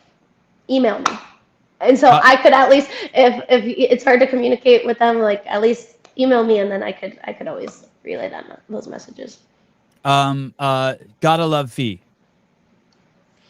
Thank you. Oh, I see. Old Grizz, what is your name? Because I see your amazing comments all the time. Her comments are all. Love Fee energy. KF Savon also got fired. I was also in charge of everything forward facing and made more media for CrossFit than any other media content will ever make to this day. When I started, there were 300 affiliates. When I left, there were 15,000 affiliates. And since they fired me, now there's less than 9,000 affiliates. And when they fired me, I was in charge of everything forward facing. So you're right, they did fire me. And since they fired me, they've lost 6,000 affiliates, and I was in charge of everything forward facing. So maybe you want to add that to the rest of your sentence too. Just as a side note. Gosh, you're so good at standing your ground. I want to learn from you. Oh, you don't need to learn. I need to learn stuff from you. You are so good. I wish I was. You're the coolest cucumber ever. You're like 4 cucumbers. I'm 4 cool cucumbers. Oh, that's so funny. I will say, are you going to be at the games behind the scenes? Yeah. Oh, heck yeah. Yeah. Yeah. And so think that's the journey I took too, right? I was fired. My wife and I were fired on the same day. As soon as they could fire people after COVID, they let me go. And then, there's been this contentious relationship that I've had with HQ, and they literally sent out a 4-page email to all their staff one year saying, hey, Sevan is coming to the games, but he doesn't work in any capacity with us. To now this year, just sticking around and keep working hard and keep giving. And then this year I streamed 2 semifinals with the homies. And it's like, but congratulations on your pro card. Oh, I didn't get a pro card. Oh, I still got it. Oh, here. Are you gonna write me a my pro card? Yeah, I have Tutor Magda's pro card, and I have Justin Medeiros' pro card. Oh, I'm going to get a pro card. I'm fighting for a pro card. Hopefully. There you go. If you ever come by, here on my desk. Okay. Thank you for that conversation. That was good conversation. Thank you for having that. I feel like that was much needed. Dude, you're in, and by the way, no one has a more robust presentation than you, with the fact that you're on the PFAA board, you did the Dave interview, you won the Mayhem Classic, you got the Hiller video, you're willing to come on here and talk. I mean, you are like you're a full son. You're a complete star. Thank you, Sevi. Thank you. So I've said it on the show many times. The greatest coach in the CrossFit space is Matt Torres. Emma Carey, Danielle Brandon. It's truly remarkable what you guys have done together. Dallin Pepper. I just had Tudor on. Emma Lawson now, but he also took Emma Carey. Oh, he had Emma Carey, yes. Yeah. So yeah. I didn't even know he has Emma Lawson now too. Lucky Emma. She was here with me a couple weeks ago. She's amazing. James Sprague. He was Tudor Magda's coach when Tudor Magda won the CrossFit Games, when Dallin Pepper won the CrossFit Games. I mean, it's crazy. It's crazy what he's done. It's absolutely nuts. And then of course there's the storm that is Danielle Brandon is over in Las Vegas, and all of it. She has a crazy falling out with Kotler for yelling at he yelled at Kotler's little daughter, like blasted her like a little kid. I heard that. And the word I heard is that he called the little kid a bitch. The little girl a bitch. That's what I heard. Now, who'd you hear that from? I can't tell you. Oh. So. Oh, that's unfortunate. Yeah, allegedly. That I can't tell you, or that she called him that? Oh no, I guess both, maybe both for sure. So the little girl told me. Is Sevan nervous? He's sweating. No, dude, I'm always sweating. Are you fucking kidding me? Yes. Can I be both? Can I be nervous? Yeah. So we've had a good conversation that I would be surprised if I'm sweating too. She's a powerhouse of a human being. She's shared some incredible stories that she's had as a kid. She is a fighter. She is a survivor. And then she shows up in Florida, and the rumors start flying right away that she's dating Matt Torres, or that she was dating Matt before. Then in people's DMs and text messages and publicly, there becomes this sort of this 2-year campaign where she's just taking jabs at Saghafi this whole fucking time. Like anytime Fee does something, someone gets a DM or a text that like, I could do better, or why was Fee chosen for that? And it's just constant. It's just like, and then all of a sudden she leaves and she goes to Coach L somewhere north of you guys. I don't like state of Tennessee or something. And then what happens in real time on this show a couple days ago, fucking just crazy. Matt Torres has his heart broken and makes a post about it on TikTok. And we're live on the show, and we show it, and we're like, holy shit. You know what I mean? Yeah. The presumption, he's thinking that it's not explicit, but the belief from watching it unfold is that he thinks he's dating her, but she's sleeping with another man inside of her house. The Gooch. God, I can't believe that's the guy's name. When you say it like that, it's funny. Sorry, I should. Oh, you should have heard Scott Schweitzer say it yesterday. I was on the assault bike, and when he said the gooch, I had to stop. I thought I was gonna pee a little bit in my pants. The gooch. I can't. Is that a nickname? Is that a nickname, or is that anyway? So okay. So no, that's great. his name. Yeah. I mean, there's no better name that should be in that situation than the gooch. Oh, the gooch. So, He keeps saying it. and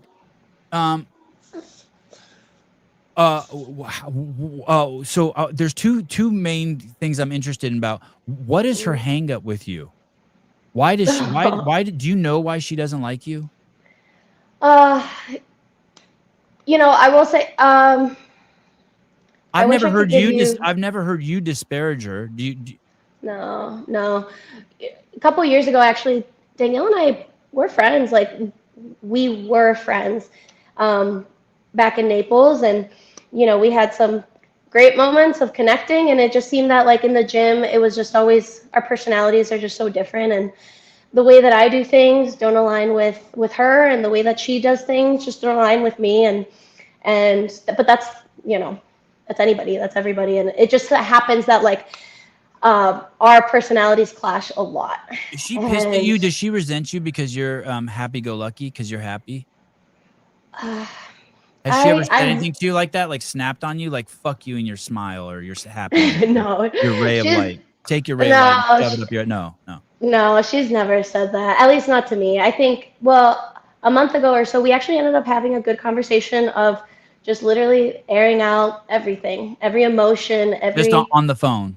Mm-hmm. Okay. Yeah, and I told her that, like, I told her that, you know, there wasn't a lot of things that I respected on, like, moments that we've had that have made me lose respect, and I'm sure she feels the same over things that maybe I've done and how I carry myself. But I did say that I do respect her for giving me a call, and so we had a face-to-face or FaceTime phone conversation, and there was a lot of things that were said that that's going to stay between me and her. But ultimately, you know, we ended being like, you know what, we just don't like each other, and we just clash, and that's okay. Like, I think that's kind of like the ultimate, like, part of the conversation was, there was moments that I shared that made me feel a certain way. There's moments that she shared that made me feel a certain way.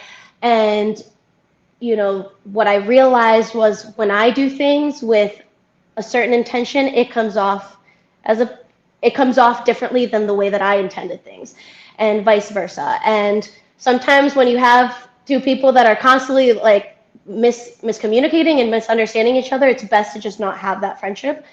And I told her, I was like, hey, I wish you the best. I don't hate you. There's no hate in my heart. I want things to be good, and whatever that looks like. She hates you for that. She hates you for that. That there's no hate in your heart. And I hope she doesn't. Like, she, you know, it ended good. Like, I'm not saying it ended like how the conversation ended between me and her. It ended in a way better way than how it started. So yeah, we just clash, and our personalities are so different. And yeah, I think ultimately, like, there's a lot of misunderstanding with how I go about what I do, how I do it. I mean, for example, I was at World Fitness Project, and there was an event that I did really well on. I didn't win by any means, but I got first in that heat. And at the end of it, I was celebrating, but I was also congratulating my competitors. And I went down the row, congratulated everyone in a way, and I went to give her a high five, and she didn't take that, but because that was, like, almost disrespectful, and in a way where me being me, I'm like, I'm going to congratulate everyone in a way that's respectful, but she took it as a form of disrespect, and now I know, and, like, we, like, got a chance to talk about that, and it's things like that. That's just a very small example of, like, that's a great example, because I can actually see her. Yeah. Like, when someone says they're proud of me, sometimes I think they're belittling me. Like, who the fuck are you to be proud? And so it wasn't like, I'm proud of you. Like, no, it's like, hey, good work. I see her perspective as she's a warrior and she lost. Yeah. and the last thing she wants is someone saying the winner coming over to her. I think that was a very noble example because both sides can be seen. Like you didn't say it in a way, you didn't give some example of like right, just the example of like how one person does one thing could be interpreted in different ways. Yeah. In no way, like it's not wrong to feel that or wrong to feel something else. But for me, it's like, okay, have a little bit of awareness, like that's doing that. But to me, for me, because of who I am, maybe to me that it would be more disrespectful to congratulate everyone and not one person and miss specifically one person. Like to me, in my mind, that's disrespectful to someone else. What I did was disrespectful. So, which is why it's important to have conversations and talk about things and not make assumptions. And, and we talked about that. We talked about a lot of things. And so ultimately, that's kind of what we realized. We just don't get along. We have different personalities, and we're within the same space, the same group of people. Like I'm coached by Matt and a lot of people that she knows and is within her circle. And was she jealous of yours and Matt's relationship? Did she hate that Matt was your those are conversations definitely for, I mean, that's if you ever have that conversation with her, maybe that's more of a question for her, because I just don't know. I don't know. Okay. Yeah. And it wouldn't be unique to her to be an athlete who wants the coach all to themselves. Like that's not a unique phenomenon. Oh no. Yeah. That's okay. I think there's a lot of athletes that even feel that for themselves too. Right. And I don't blame them for that too. I remember even in the early years when Annie was having her success between Carl Paoli and Yame, Annie was like, did not want to share them, as I recall. And so if she's having success with Matt and she's also with Matt in a romantic relationship, that could be like, what the fuck, right? And especially she seems like the kind of person who probably has a shitload of trust issues, like a shitload. Yeah, potentially. Like, I mean, if there's something, I have the personality of having the ability I enjoy training with a lot of different people, a lot of people that also have kind of the same personality that I have, but still around kind of just the basis of I want to train with people that work hard, that respect each other, that if they see me winning, they're happy for my wins and they're happy for my joy, and I could be happy for their joy. Emma Lawson and we were together here for a week. She came in and it was just, the dynamic is so positive and powerful. Like we're both individual athletes. We both are very competitive. Just because someone expresses their competitiveness in a different way or maybe a little bit more unhinged doesn't make me a less competitor. But like we both are very competitive and we both got to be able to train around each other, have healthy boundaries, respect each other. I was able to cheer her on in training pieces. She was able to be positive for me. And that's the environment that I love, and that's what makes me better. So that's why my best comes out when I'm around those people. And maybe for other athletes, their best comes out when they're alone and they're not feeding into a lot of different personalities. And so, so we just don't have the ability to train under the same roof just because we're so different. Is that weird having the same agent? Like, so this thing unfolds. Matt's your coach. You obviously must feel very protective over Matt and not be enjoying this. And then Danielle has Cooper as an agent, and you have Cooper as an agent. Is the whole thing like a distraction to you? Is any part of you kind of enjoying it? Like, how are you processing? Do you process all this? That's unfolding? None of it is a distraction. Like when it comes to the distraction of Cooper, I mean, Cooper manages a lot of it, like Dallin, myself, as well. And my relationship with Cooper is so good. Like I, keep things really professional when it comes to discussing things within the brand space, the sports space, my job.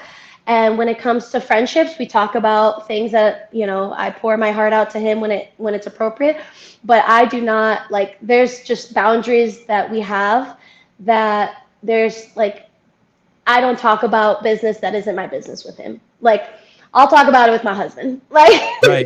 if there's a person that knows everything in my life, everything that is told to me, shared with me, experiences, like, my husband is the man that I talk about everything with. And Cooper's the one that I talk about certain things with, and Matt is someone that I talk about other things with. Like, and that's just how our friendships go. But will Matt get the group together and be like, hey guys, sorry about this fucking distraction. Don't let it fucking bother you guys. We're moving forward. Like, does this have to be addressed to the athletes in the group? Oh man, I don't. To be honest, I have no idea. But I'm gonna see him today, and if there's one thing that he knows is that he has, for myself, like, and Dallin and everyone in his corner, like, we are so by his side with everything. We believe in him. We know his character, and we know his heart, and we know the person that he is. He wouldn't. I mean, I was just talking about this with Al. Like, it's so cool to see someone like Matt who has the roster of athletes that he does, with the successes that we've, are blessed to have been able to, like, do with him. But he has an incredible roster of athletes for a reason. I think every single one of his athletes stand by him, not because he's just great at programming or he's a great coach, but he's such a great person. And I've been with him for over 2 years now. Dallin has been with him since his teen years. Emma's, she was exploring coaches, and he was the one that she connected with. And a lot of his athletes are also well respected in the space. They're kind. They are, athletes that are great human beings and great competitors and great, mentor, like everything. And we wouldn't be with him if he wasn't a good person, if he wasn't a good man of strong character. And I have nothing but respect for Matt. And whether or not he's going to bring us together for any reason, that's on him. But he knows that he has a lot of love coming from us. And I love calling Matt not just a coach, but an incredible friend. I know Hiller fell in love with him when he was there. And I know, and Hiller doesn't fall in love with people easy. Like he has a threshold, and he's like, man, that dude's fucking cool. Yes. Oh, I love that. And yeah, that's Hiller was really, really, really impressed with him. That means a lot. As a human being. And that means a lot to Matt. Like, I know that would mean a lot to Matt. And, it's personal business is tough when it gets out. And I don't think anyone should be, no one should ever act as if they have it together, as if they haven't done things that they regret or they could have done better. Like, that's just the reality of it. But man, he's such a great person, and I get to say that because I know him and we know him and we love him. And these next 3 weeks are going to be, we're going to stick together, and we're going to show up at the games pretty darn strong. So okay, no distractions. All right. I'm excited for you. I think you're on fire. Okay, we talked about the pro card, Dave's podcast, second in the Open, only missed it by one. Oh, is Jason Hopper a Brood athlete? Yeah, he's with Coach L. Oh, I didn't even know that. I saw him in the video, and I'm like, what the fuck is he doing there? Okay, wow. He came out with his Brute video, I think last December? Because we had done Fit Fest together, me, Dallin, Jason. We had gone to Birmingham to throw down at Fit Fest, and then they were taking a Brute athlete video, Brute's newest athlete, and yeah, Jason's been with Al since I think December or before, but Jason was here. So fun. If Danielle Brandon is so bad and Matt is so good, then why did he entertain her? I'm going to tell you, KF, gosh. You're going to have to be conscious for one quick second. You're going to have to wake up from being an NPC. Good people, strong, powerful people, enlightened people do things because of who they are, not because of who other people are. NPCs react to other people. So conscious human beings, if someone flips you off when they're driving, you don't flip them off because they control you, because they flipped you off. You either flip them off back because you want to, or you wave and sorry, but you have options because you're a conscious human being. The second part to that question is because Danielle Brandon is an incredible piece of fucking ass, and she's a fucking lion, and real men want to tame fucking beautiful lions. And so I hope that helps you, and now you can go back to sleep where you came from. Okay. I sometimes I just got to help the take a shot at waking up the NPCs. KF. Always got something to say. Do you know who I wish I could remember. Do you know the UFC fighter? He has the same name as your dad, Dariush. I think I saw a picture of him. Big qualifiers. He kind of looks like your dad. with a different haircut. There's pictures of Benel Dariush. Can you pull up a picture? Yeah. He's such a good human being. He is he's an absolute incredible fighter. So Iranians are very well known when it comes to sports, like fighting and wrestling. This is him on the top. Are two major. Oh yeah, it's kind of what all my uncles kind of look like. That's funny. But yeah, we definitely Iranian blood in there. Yeah, if you're ever Iranians are very, very well known for that. If you're ever in California, you should come. You should look him up. I would love to see you guys do a video together, work out together. He's an incredible human being. Really cool. And he's one of the few UFC fighters. He's like, everything is about faith. Everything is like, hey, I'm only here to do what God wants. I don't care. Really? I don't care about winning the belt. I don't care. I'm only here doing what God wants me to do and to show God's light. He's a really cool character. I love that. Have you talked to him before, or you just know him from? I've tried to get him on the air, but I've watched a bunch of his interviews. And I so admire him as just as a man. I love that. Do you love talking to people about their faith? Because I feel like maybe this is one of the few podcasts. I guess this is our first time talking about it too. Yeah. When I heard you say in January you started going back to church, I said, "Oh, that's fascinating." That so that was the first. I thought, "Oh, this is then the first year she's like competing with Christ." And then look how good she's doing. And then I started thinking about, oh shit, so many people hold on to their pain as a motivator. Yeah. And so you could go a million ways, but some people could have just spent the last 10, 11 years being a victim. You didn't do that. You actually took control. And then when you were ready, you put in something even higher than yourself. And by the way, don't get it wrong that don't think that you just inspire women. I think that what's just as important, or not if not more important, is that men out there who aren't necessarily good men who hear your story also, because hopefully it can wake them up. Do you know what I mean? So just remember, absolutely. Your journey is absolutely incredible. Thank you, Savan. And that means a lot, because I think that's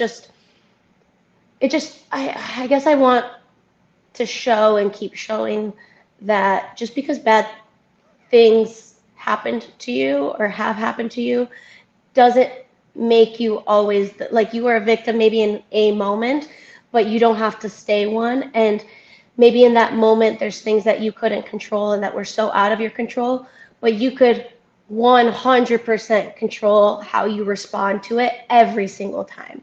Right. You can control how you respond to things, how you build off of your pain, right? Like you could allow your pain to dictate you in a way that's going to put you down even further and stay in those reasons of that victim mentality, or could use your pain to make better decisions and to learn and to lean on the good things, and you're using your pain for good. I've just never heard of a situation where someone uses their pain and their hate coming from a really, really bad place that brings them really good things. I've never heard of a situation where that ever happens in the same sense. So, and I mean, like I said, it's not a coincidence that recently I've been aligning myself with my relationship with Christ in a way that's way healthier and way more deep-rooted and purposeful. And at the same exact time, there's things in my life that have just elevated in the most beautiful ways that I could never do it on my own. And it's not a reflection of me, it's a reflection of the Lord in my heart. And that's what dictates my decisions. That's what dictates how I do things, how I go about things. And I'm not saying that I'm the farthest thing from perfect, and I sin and I do things that I regret, and I could have done things in a different way. I could have said things in a different way. I could have reacted. Like there's still all of that goes on, just like every human being on this earth. But at least with the Lord in my heart, I get to lean in and I get to be redirected in a better way. Will you send Torres some scripture, like a one-liner or something, like your favorite line? If there's something that Matt's going to get from me, he's going to get a whole lot of light, a whole lot of love, a whole lot of just being around, hopefully continuing to be around good people, and hopefully that just makes all of us stronger going into a hard game season. Do you know what's interesting? As you said in the Hiller video, it's very, very cliche. You were hurt and you wanted to do something to yourself to make it so that you couldn't be hurt again. And you see other people go the opposite way. So you'll see women like chop all their hair off, make themselves look completely unattractive so that they wouldn't attract men, right? And that's a pretty cliche journey to take. Like you see a woman who's taken that journey and you're like, oh, something happened to her and she's trying to make it so that male predators never are attracted to her and move towards her again. Did you ever consider going that route? Cutting off all your hair, only wearing baggy clothes, becoming a lesbian, like liking girls? Like, did you ever think of like going off in that direction? No, I've never, like that was never. I mean, I wore baggy clothes all the time. I did have very dark,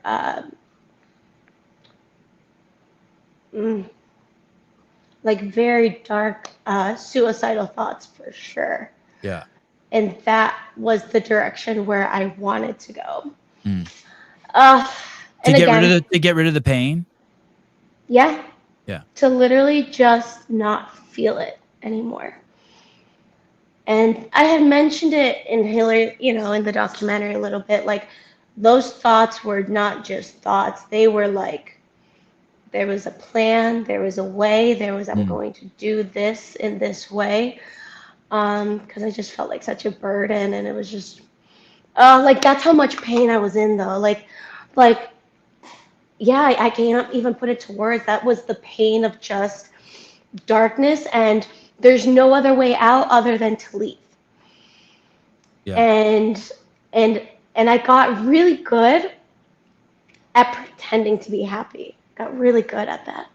Because I think I would spend times in my room and I would cry. I would just cry. It was so hard to do homework. I was struggling in school. Couldn't tell anybody. And at that point, I'm like, is this it? This is life right now. Like, this is all I got. And I'm going to have to just deal with the sadness and just ride it out forever. Like, I'd rather just go. And I think that's a lot of people struggle with that. I mean, you hear about why didn't you do it? Why how close did you get? Did you get really close? I had things hung up pretty darn close. Wow. Yeah. And I left it there. And I just left it by my desk. And I remember just being like, okay, there's going to come a day and there's going to come a day where I just don't have the answer. It's right there. It's right there. And I ended up having the worst nightmares at the same time. Like, I really think that I saw the devil in my nightmares, because there was one, like, I would have these terror nightmares where I would just wake up screaming. It was terrible. It was actually terrifying, because I remember vividly seeing the devil's face in my dream, in my nightmare, and I woke up like almost hyperventilating and having this anxiety attack, and that was all during that time, and I still didn't get help. And during that time, at the same time that I was feeling that, I'm like, you know what? The only time I truly feel good is when I go to my CrossFit class. That the whole best hour of your day was literally everything that I truly felt like. That was the only best hour of my day, because every other hour, the other 23 hours, I was either having nightmares, I was going through depression, I hated my life at school, I was seeing the guy on it was terrible, and I had to pretend to be happy, and that was so exhausting. And I think that's where a lot of people think that Fee's always been this joyful girl, she's always been happy, she's always the light, but that light came from a lot of dark. And 1 hour a day turned into a couple hours a day, turned into 3 hours a day. So I just really worked on myself. And I think the more that I surrounded myself with good, it brought good back into my life. And when I say CrossFit saved me, I really do think that it did. Because there was a moment that I truly did want to go. And I think that's why I stay in the sport as long as I do, and I stay in the space because it's How come, let me ask you this, how come, special. when you really wanted to go, God didn't come to you? How come Christ didn't open to you when you were ready to go? You would think that he didn't, Mm-hmm. but he did. And the way that he did was with the good people in my corner. Hmm. You know how where I think love, when I think Christ, I think love. And when I think the Lord, I think light. And in a really dark moment, Mm-hmm. I would leave my room, I would leave my thoughts. And when I went to CrossFit, I was surrounded by love and light. Mm. And even though it wasn't scripture from the Bible, it wasn't Mm. going to church, it was people that had the Lord in their heart, and they were Mm. sharing their light with me, and they were sharing their love and their support. And when you're just surrounded by so much of that, that fills you in a way where, you know what, that gives you faith, and that gives you belief in yourself, and that fills you with love. And when you share love with someone, it's hard for them not to feel that love, right? Yeah. Like, Yeah. it's hard for you to hate me when I'm just pouring love on you. So, Yeah. Yeah. like, you can't. And genuine, like, I genuinely mean that. And I think that's something that's powerful that I think maybe people that don't have a faith or lean on their faith, Did you ever or just like lean interact? on good people. Did you ever interact with this demon in your dreams? Did you ever try to love the demon in your dreams? No. No, you get far away from that. Eventually, those terrors kind of went away, thank goodness. And but for a while, I would just consistently have them. But isn't that crazy that like even then, I didn't rely on my relationship with the Lord because I just didn't know what that actually meant. Right. I thought a relationship with Christ meant going to mass and being bored at mass and not feeling anything. Like I would go to mass and I would do all those things and I still would feel like I didn't really connect. So is that what having a relationship with Christ actually is? You know, a feeling of just being bored? No, I kind of want that. Like, you know, it sucks to say, but that's as far as I knew what having a relationship with Christ is, and it's not that at all.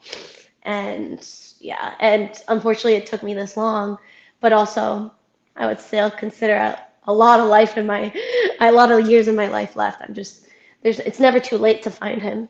That's for sure. And it's wild. The interesting thing about your journey too is I'm guessing you wouldn't trade any of it. Like None the of it. heart, you went through the hardship, you went through the fire, and then you're now reaping the rewards, the relationship. Oh, yeah. It's if I didn't go through what I went through, I wouldn't be who I am today. And I'm not perfect. I mess up, but I love who I've become. Yeah. I love the people that are in my space, in my corner. I love where life has brought me to. Like, I am so grateful, but also I'm so grateful for maybe even the bad things that have happened because those things shape me. And I love who I've become despite, those things. Yeah. And life is good. Like life is good even when bad things happen because bad things happen to everyone. It's the whole like bad things don't just happen to good people. Bad things happen to everyone. No way is worse or better than others, but it's how you respond to it. And I think that's what creates positive people in this world. Thank you. Thank you, Savon. I knew it was going to be good. I didn't know it was going to be this good. You're awesome. Thanks, Savon, for having me. I love when you reach out because I always know we're going to talk about good things. What are your plans for the games in terms of media at the games? Do you have any, do you have a team following you, or do you have any filmmakers or anyone covering your story at the games? No, no, just because it's expensive to personally have someone Yeah. on me. But the only media that I have is my brand's hiring creators to capture photos and stuff like that. And But, who is that? oh, well, Reebok and Tupood and Oh, you're with Endurance. Reebok. Congratulations. Yeah, That's cool. Oh. yeah. I just signed with them for a fourth year. Oh my God, that's really cool. So I'm so grateful. I mean, they've been with me since I think since 2020. 2020, no, 2021, sorry, 2021. I do want to thank you. I think it's really good that you went on Dave's podcast. I think it's really good that you approached him at Mayhem. I think when people see healing publicly, everyone heals. So thank you for being the bigger person and doing that. And I think Dave handled it great. And we have a pretty big team going this year to film the behind the scenes. And so I hope that we can get a lot of time with you. That would be great. Oh, I would love to spend time with you guys. You Okay, are awesome. I'm an open book now, so Awesome. I guess there's nothing that I won't talk about again. Send my love to everyone there. Tell Torres thank you for all the great content. We love him. Tell him not to take life too seriously. I will absolutely tell him. Thank you, Saban. That means a lot. All right. Love you. I will see you Al, soon. thanks for sharing you. All right. See you soon. Bye. Bye. Feet Saghafi. All right. Kick ass feet. All right. I had to try to reschedule with Hunter. I thought Fee and I would be done in an hour. Boy, was I wrong. So I apologize to Hunter McIntyre. I was so excited to talk to him.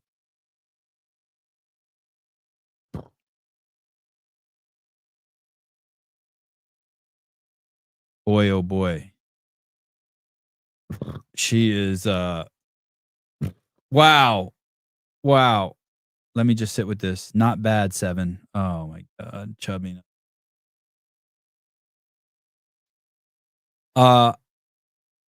What a fucking unique human being. Wow. Saghafi. I wonder if her husband's like, fuck these guys. Man, she is good. All right. So that was those were I mean, there was nowhere to hide there, right? I mean, we had to like face her trauma in the Hiller video. We had to talk about asking for Dave to be fired.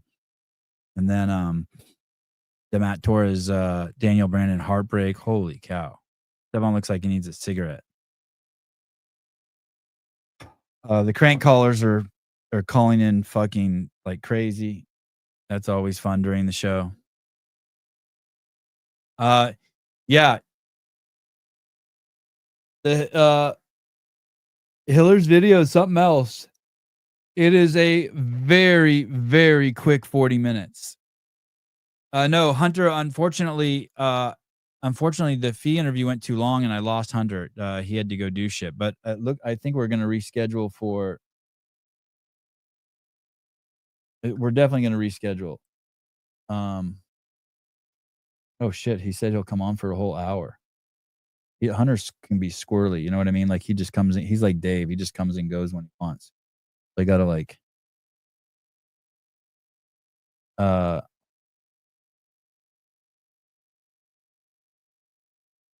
wow. Man, the Annie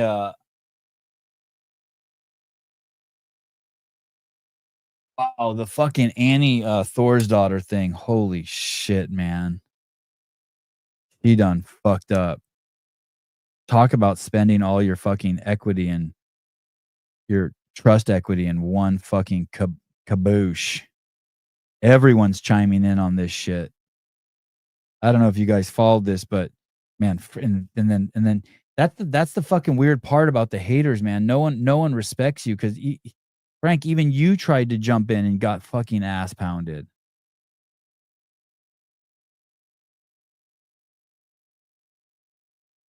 Oh my goodness. Wow. I gotta respond to something Hiller said. Hold on.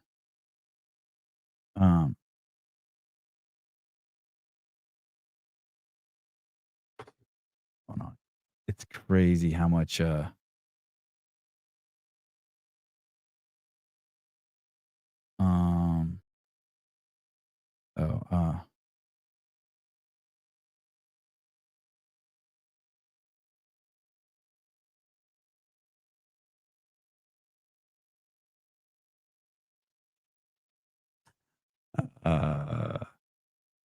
Maybe I do need a cigarette. Did I lose my voice? I wonder what's going on in my life.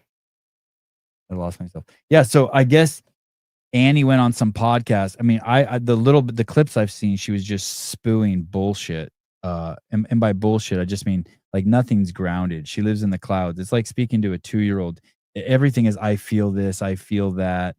But I guess where she did fuck up is at one point she tried to come out of the clouds and touch Earth and say that give some example of where shit went sideways at the games.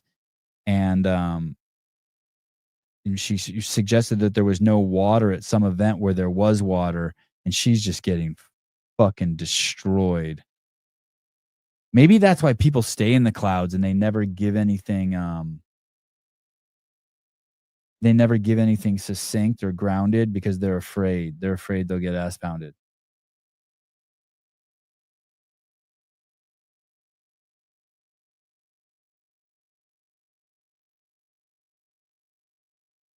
Man.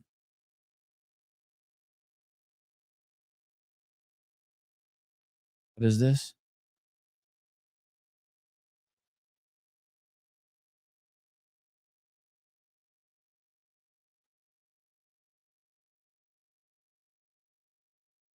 Is this new? I can't tell if this is new.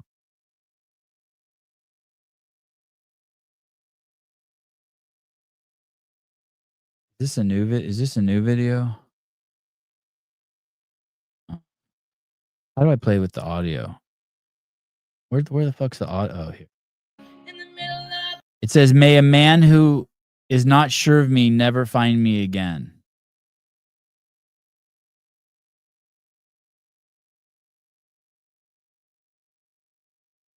May a man who is not sure of me never find me again.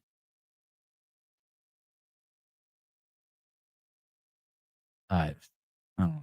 Fuck, that's some cryptic shit? I don't even know what that means.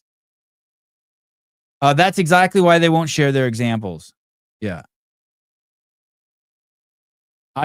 I could do that's the crazy part. I could do a better job at the PFA than the PFA like 1,000 times. I'd be giving examples all over the fucking place.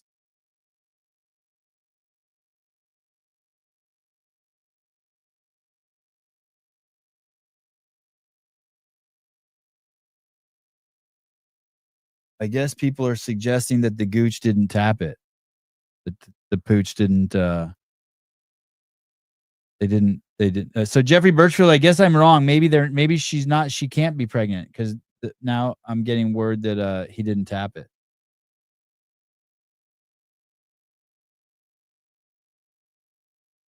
Baker, what were you saying that I was being passive aggressive? Maybe I don't know what passive aggressive is. How the fuck was I being passive aggressive in that fucking interview? Are you out of your fucking mind?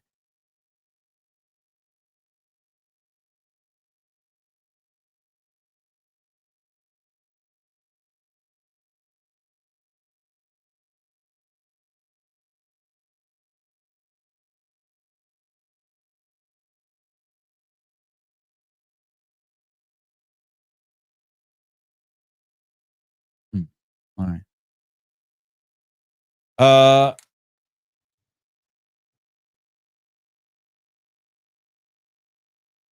Okay. Anything else? Anything else anyone want to talk about? I think I'm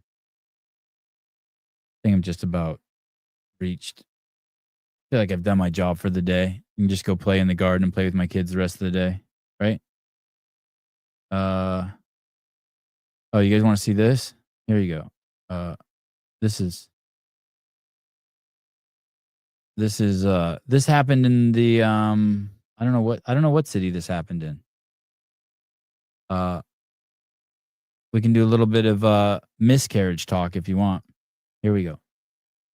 Daughter? Yes. Okay, I guess she went to school and said you have a baby in the box. She's talking about my sister's baby that she had a miscarriage. Is it like in an urn or something? You know, like a jewelry box. Yeah, but it's okay. My sister had it hanging up right here, but the kids was touching it, so she moved it. So your sister had a miscarriage. Yes. Did the whole funeral service and it's like a memorial type of box, or no? I don't know why. She just put it in the box. How far along was she? Eddie, did she go to the hospital when she had the miscarriage? No, I was there. So I understand that this is probably emotional and everything else. We just need to see the box. We just opened the box. The baby not in the box. Okay. I think the dog chewed it up.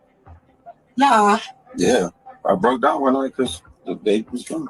Because that is the box the baby was in. Okay. For sure. You guys have a dog? It was my brother's dog, but he just came and got his dog. To be honest, it was probably the dog that dug it up. It probably smelled it and dug it up. Yeah, I broke down one night because the baby was gone. Is that your daughter? Yes. Holy I guess she went to school and said shit.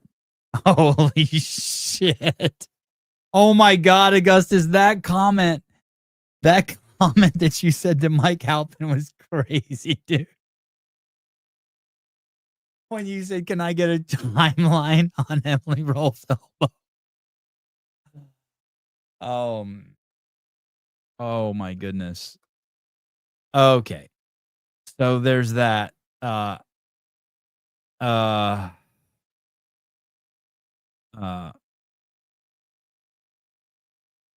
don't get this. Professionalism, tapping an athlete you're supposed to be coaching. Like, why? Who are you supposed to bone, dude? Why? I don't get. Who are you supposed to bone? What's wrong with boning someone you're coach?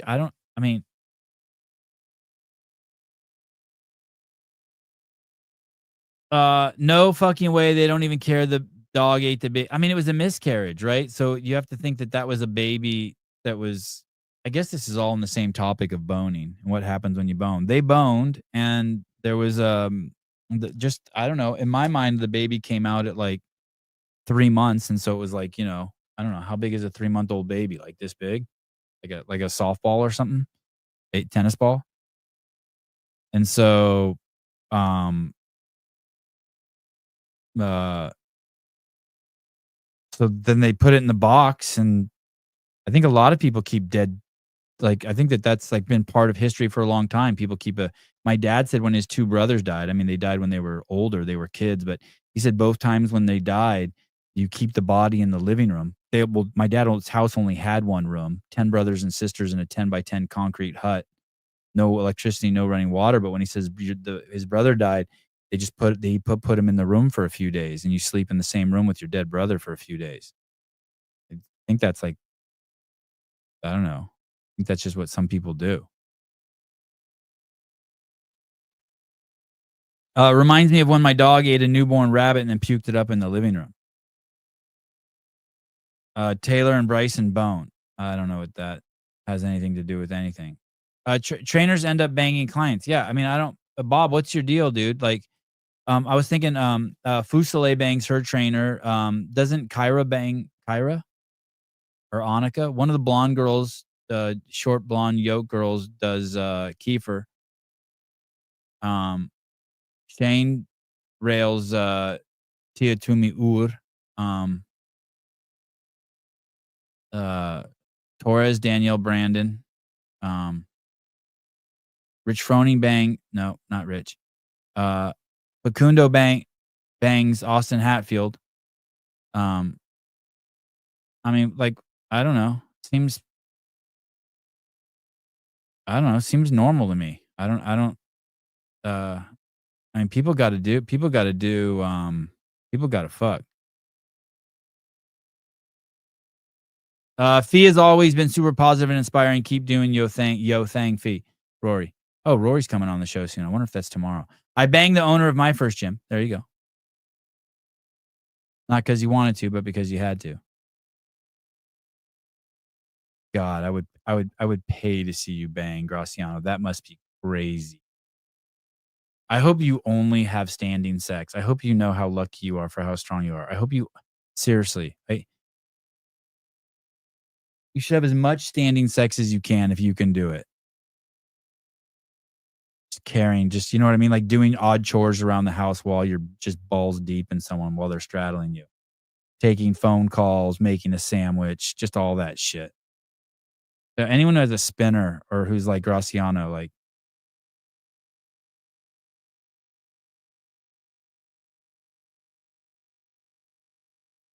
all right.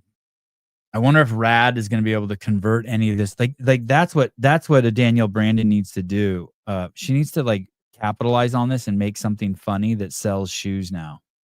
You know what I mean? Like that's what I would do. If I was like if you had Susan Pedro as your agent, you would lean into this so hard and you'd be selling shoes like a motherfucker. You'd just go hard into the brand. You might lose a few people who think you're insensitive, but the people who like you, it's like the Hunter McIntyre thing. Like when he shoved that guy, Hunter had two choices. He could apologize for it, or he could just lean hard into it and fucking make his brand even stronger. Even when you apologize, the people who hate you are going to hate you. So you might as well just fucking lean into it and lose that 20% and make the other 80% like you even more. You know what I mean? Run from the Drama by Rads. Holy shit. Holy shit. That's good. Ernie, that's good. Any other, that's really good, dude.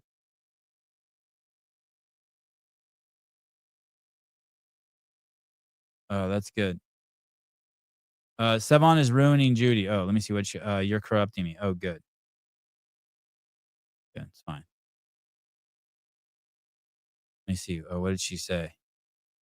I haven't even read what she says, and it's making me horny. Going to get my wife right now. What did she say? Oh, Jesus. Oh, Jesus, Judy. Holy shit. Jesus.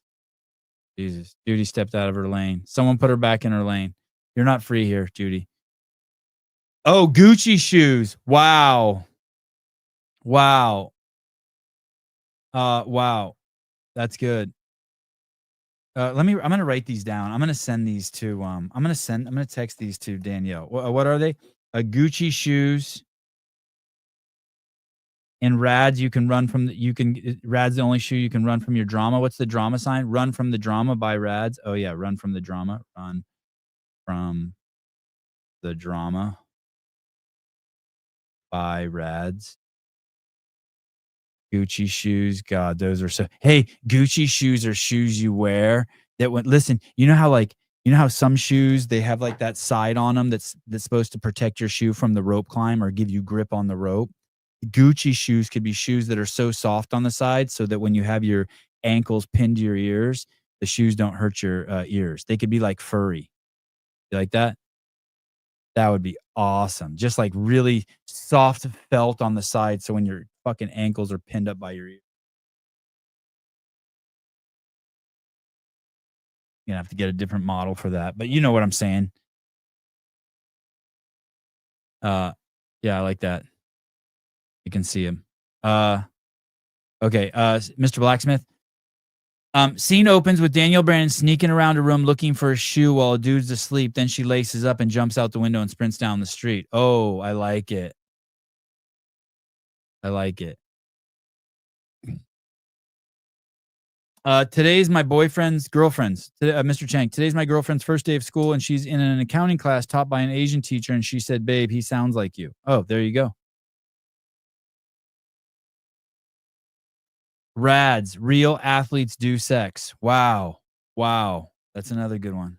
Real athletes do sex. Real athletes do sex. That means she's going to bang her teacher, by the way.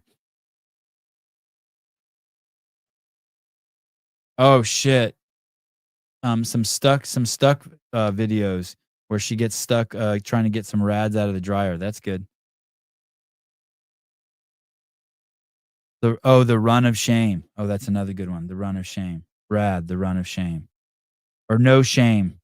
Oh, how about that? Just a no shame campaign. No shame.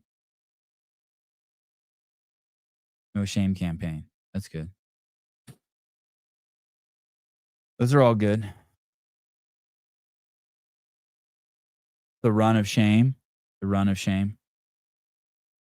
And it shows the gooch. Oh my God. You could get a dude who looks like Gooch and a dude like Torres. That could be CrossFit. It shows Torres catch him, and it says CrossFit.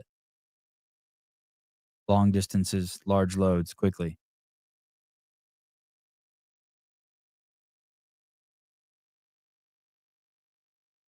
Hiller's new video. Oh, the Gooches. Yeah, there definitely needs to be a shoe called the Gooches. How does Hiller have another video already? Hiller must be a millionaire.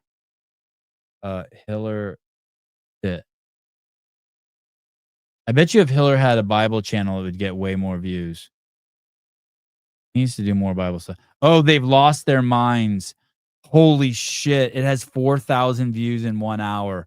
Holy shit. Holy shit. Well, I didn't want to put Fee in a spot where she had to fucking defend the PFAA, by the way. I mean, there was tons of shit coming to my mind. Like when she said that Fikowski was trustworthy, I was like, except for when he was on Pedro's podcast and got caught with his fucking cock in his mouth. But whatever. Like, holy shit. Both Brent Fikowski. This is going to be crazy. Oh my goodness.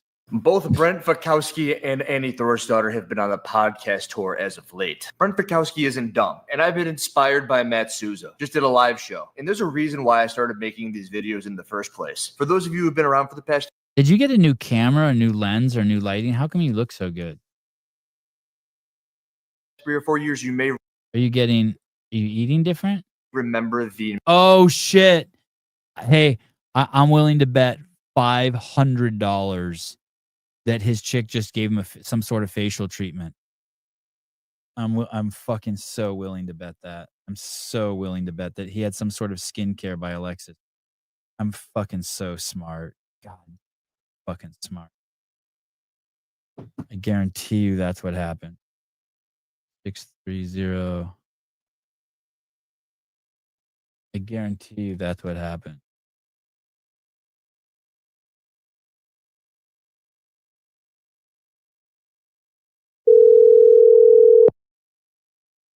Guaranteed.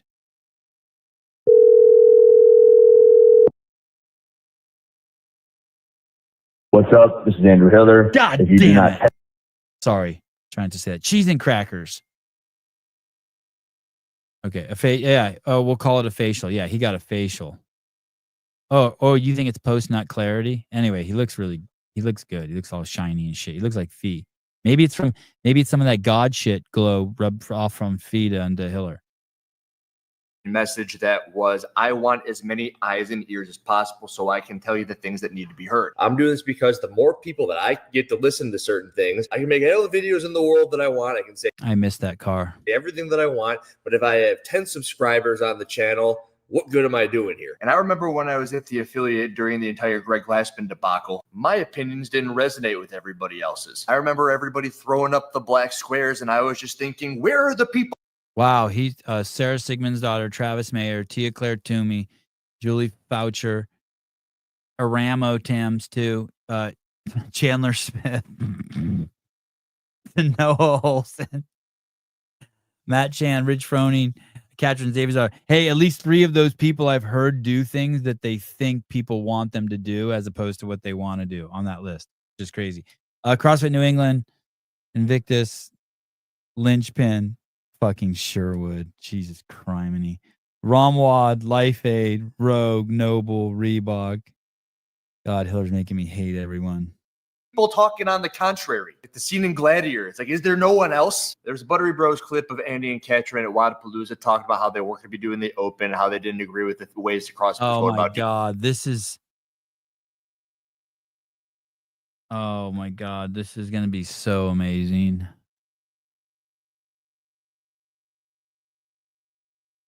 Oh man, poor. I almost feel bad for Annie if the lowness of her IQ is commensurate to her skills at CrossFit. Oh my.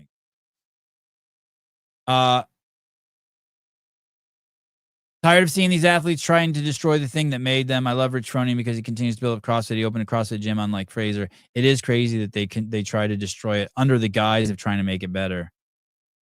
Yeah, Hiller's car got stolen. He got a dose of that heavy light. Rich Froning did a black square. Yes, fake Sevon. Hell no, she dug her own hole.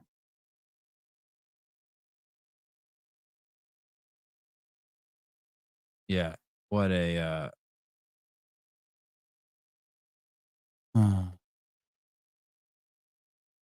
Are you able to take the boys to judo if I sign up for an 11 a.m. class? Fuck you. Yes. I would love to.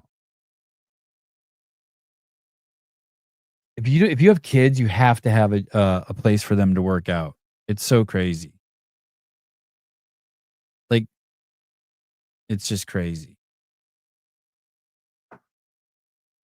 Like I like at any time, my kids do like at least one impromptu something every day. Like I'm just like, okay, come to the garage. It's so crazy. Who the fuck is this? Rotor. I'm late. What are we talking about? Who the fuck are you? Did you pay your $1.99? I don't recognize. Let me check the ledger. Nope, I don't see you.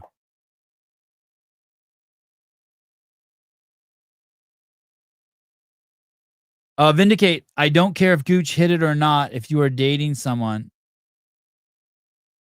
don't have a person of the opposite sex over to your house without communication. Oh, yeah, you can't. There can't. Yeah. Rich's first pitch was awesome. I agree. So cool. The thing is, though, yeah, when Scott Schweitzer was saying that it's hard, I'm like, because you have to aim low. It's like, no, you don't have to aim low or high. You just aim. Like I could fucking hit the mound with my fucking eyes closed. I could throw it from outfield and throw a strike. Well, you guys already know that. You kidding me? And I have no throwing background other than throwing rocks at cars.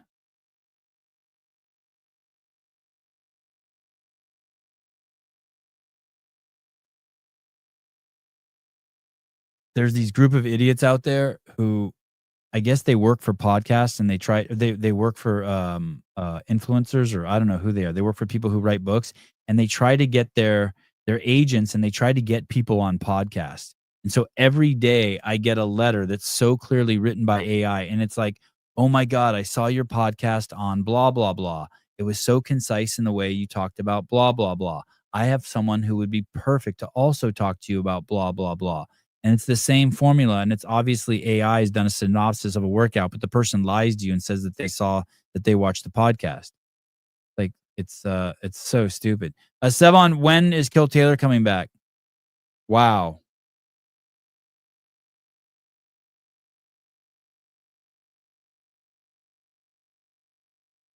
That is an incredible. I just figured out what that avatar is. Soon.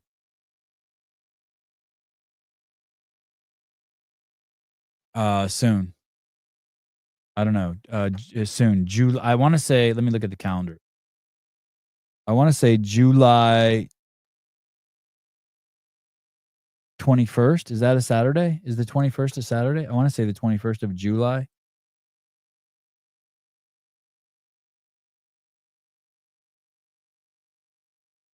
Soon. Very soon. I almost did it yesterday. Yeah, the Sevon, when do you plan on doing the Beat Bajan workout? I was gonna do it. I was gonna do it today. I'm tripping because Pedro told me his score, and it's like I don't. How the fuck does a guy who used to weigh 300 pounds beat me at that workout? And he told me his score, and I don't know if I can do it. I have no idea what's gonna happen. I don't even know if I'm gonna make it to the burpees. But I feel like I'm in the best shape I've been in forever. But he told me his score. I'm like, holy fuck. So we'll see. Think about the chaos that they have at lab management. How do they navigate all this? Oh, I want to know, do you think that lab management, like if you're Fee's agent, don't you reach out to Hiller and just thank him for doing such a great piece on her? Even if you hate Hiller, how do you not take that as a chance to make amends? Like in any way possible. How are you not like, holy shit, that was amazing? I was trying to think, okay, so I'll give you the example. So I saw on YouTube a 12-minute video where Tia Toomey talks about her how she did at High Rocks, right? And that she was sick. And after I watched the video, I was like, holy fuck, this is gnarly. Like, it was 12 minutes of just compelling. Like, I totally understood, like, as best as I could, I totally understood what she did. And I was like, holy fuck, that's amazing. And so I think to myself, okay, I sincerely think that this is amazing. And even though maybe Shane and Tia don't like me or our relationship's weird, I'm gonna use this as an opportunity to be sincere. So I text Shane, I'm like, holy shit, this is awesome. And then Shane responds. I'm like, okay, that's good. Like, I got to be real. And then, like, I made a touch point, right? And then I waited like a week and I said, hey, just so you know, I have a pretty big team going to the games, filming the behind the scenes. You guys are welcome to any of the footage we have. And he says, thanks. Let's make this a great year. Like that's what you have to do that. You have to you don't have to kiss ass, but when you can, you make sincere efforts to reach out to people, right? To close the space. How the fuck does Hiller, like, so on one hand, they must be like tripping that Hiller was like, just because, well, it's not Hiller's fault. He didn't do anything wrong. But when Hiller points out the Brooke Wells not touching her chest to the ground on the burpees, people will be like, that's not a lab management athlete. That's Todd. Well, they're all the same. It's all the same. It's just the same shit. It's just think of it as O'Keefe. And they're all the same. They should all be working together. And then he goes and makes this thing with Fee. And so even though you're upset at maybe one thing, you got to at least reach out to him and be like, holy shit, dude, great job. What great value you've added. Thank you. We appreciate it. Let us know if there's anything we can do for you or something. Pedro is very good at burpees. How? It's not my place to tell you what he got, but it's fucking good. He's embarrassed by it, but I thought it was fucking really good. I was like, holy shit.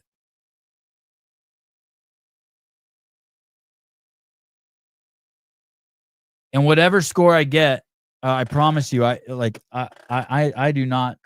I read the rules, and you don't have to step over the rower. Or you don't have to jump over the rower. You can just step over. It's fine.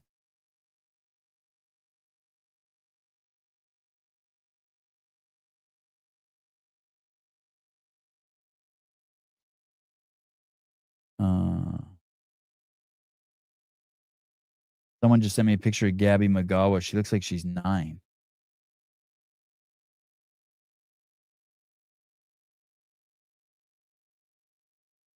God, I'd love to have the gooch on. Hear the story.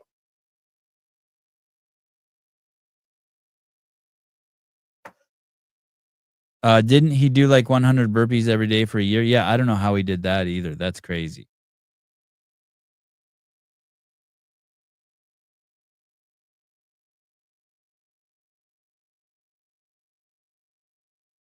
Shit.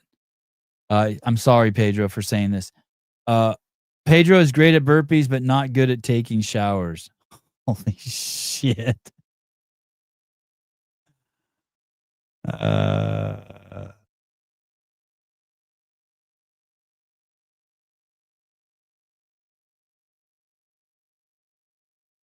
right.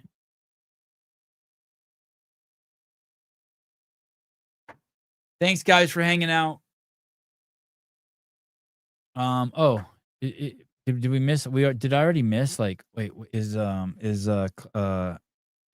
Ken? You forgot to tell us that Clydesdale Media Show started, buddy. Oh, it's not going. Doesn't he have a lunch show or something? Oh no, he's live. All right.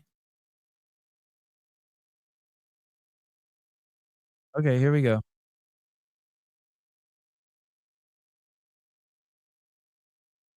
There you go. There's the link. All right, I'll see you guys over on Schweitzer's podcast over at Clydesdale Media. Love you guys.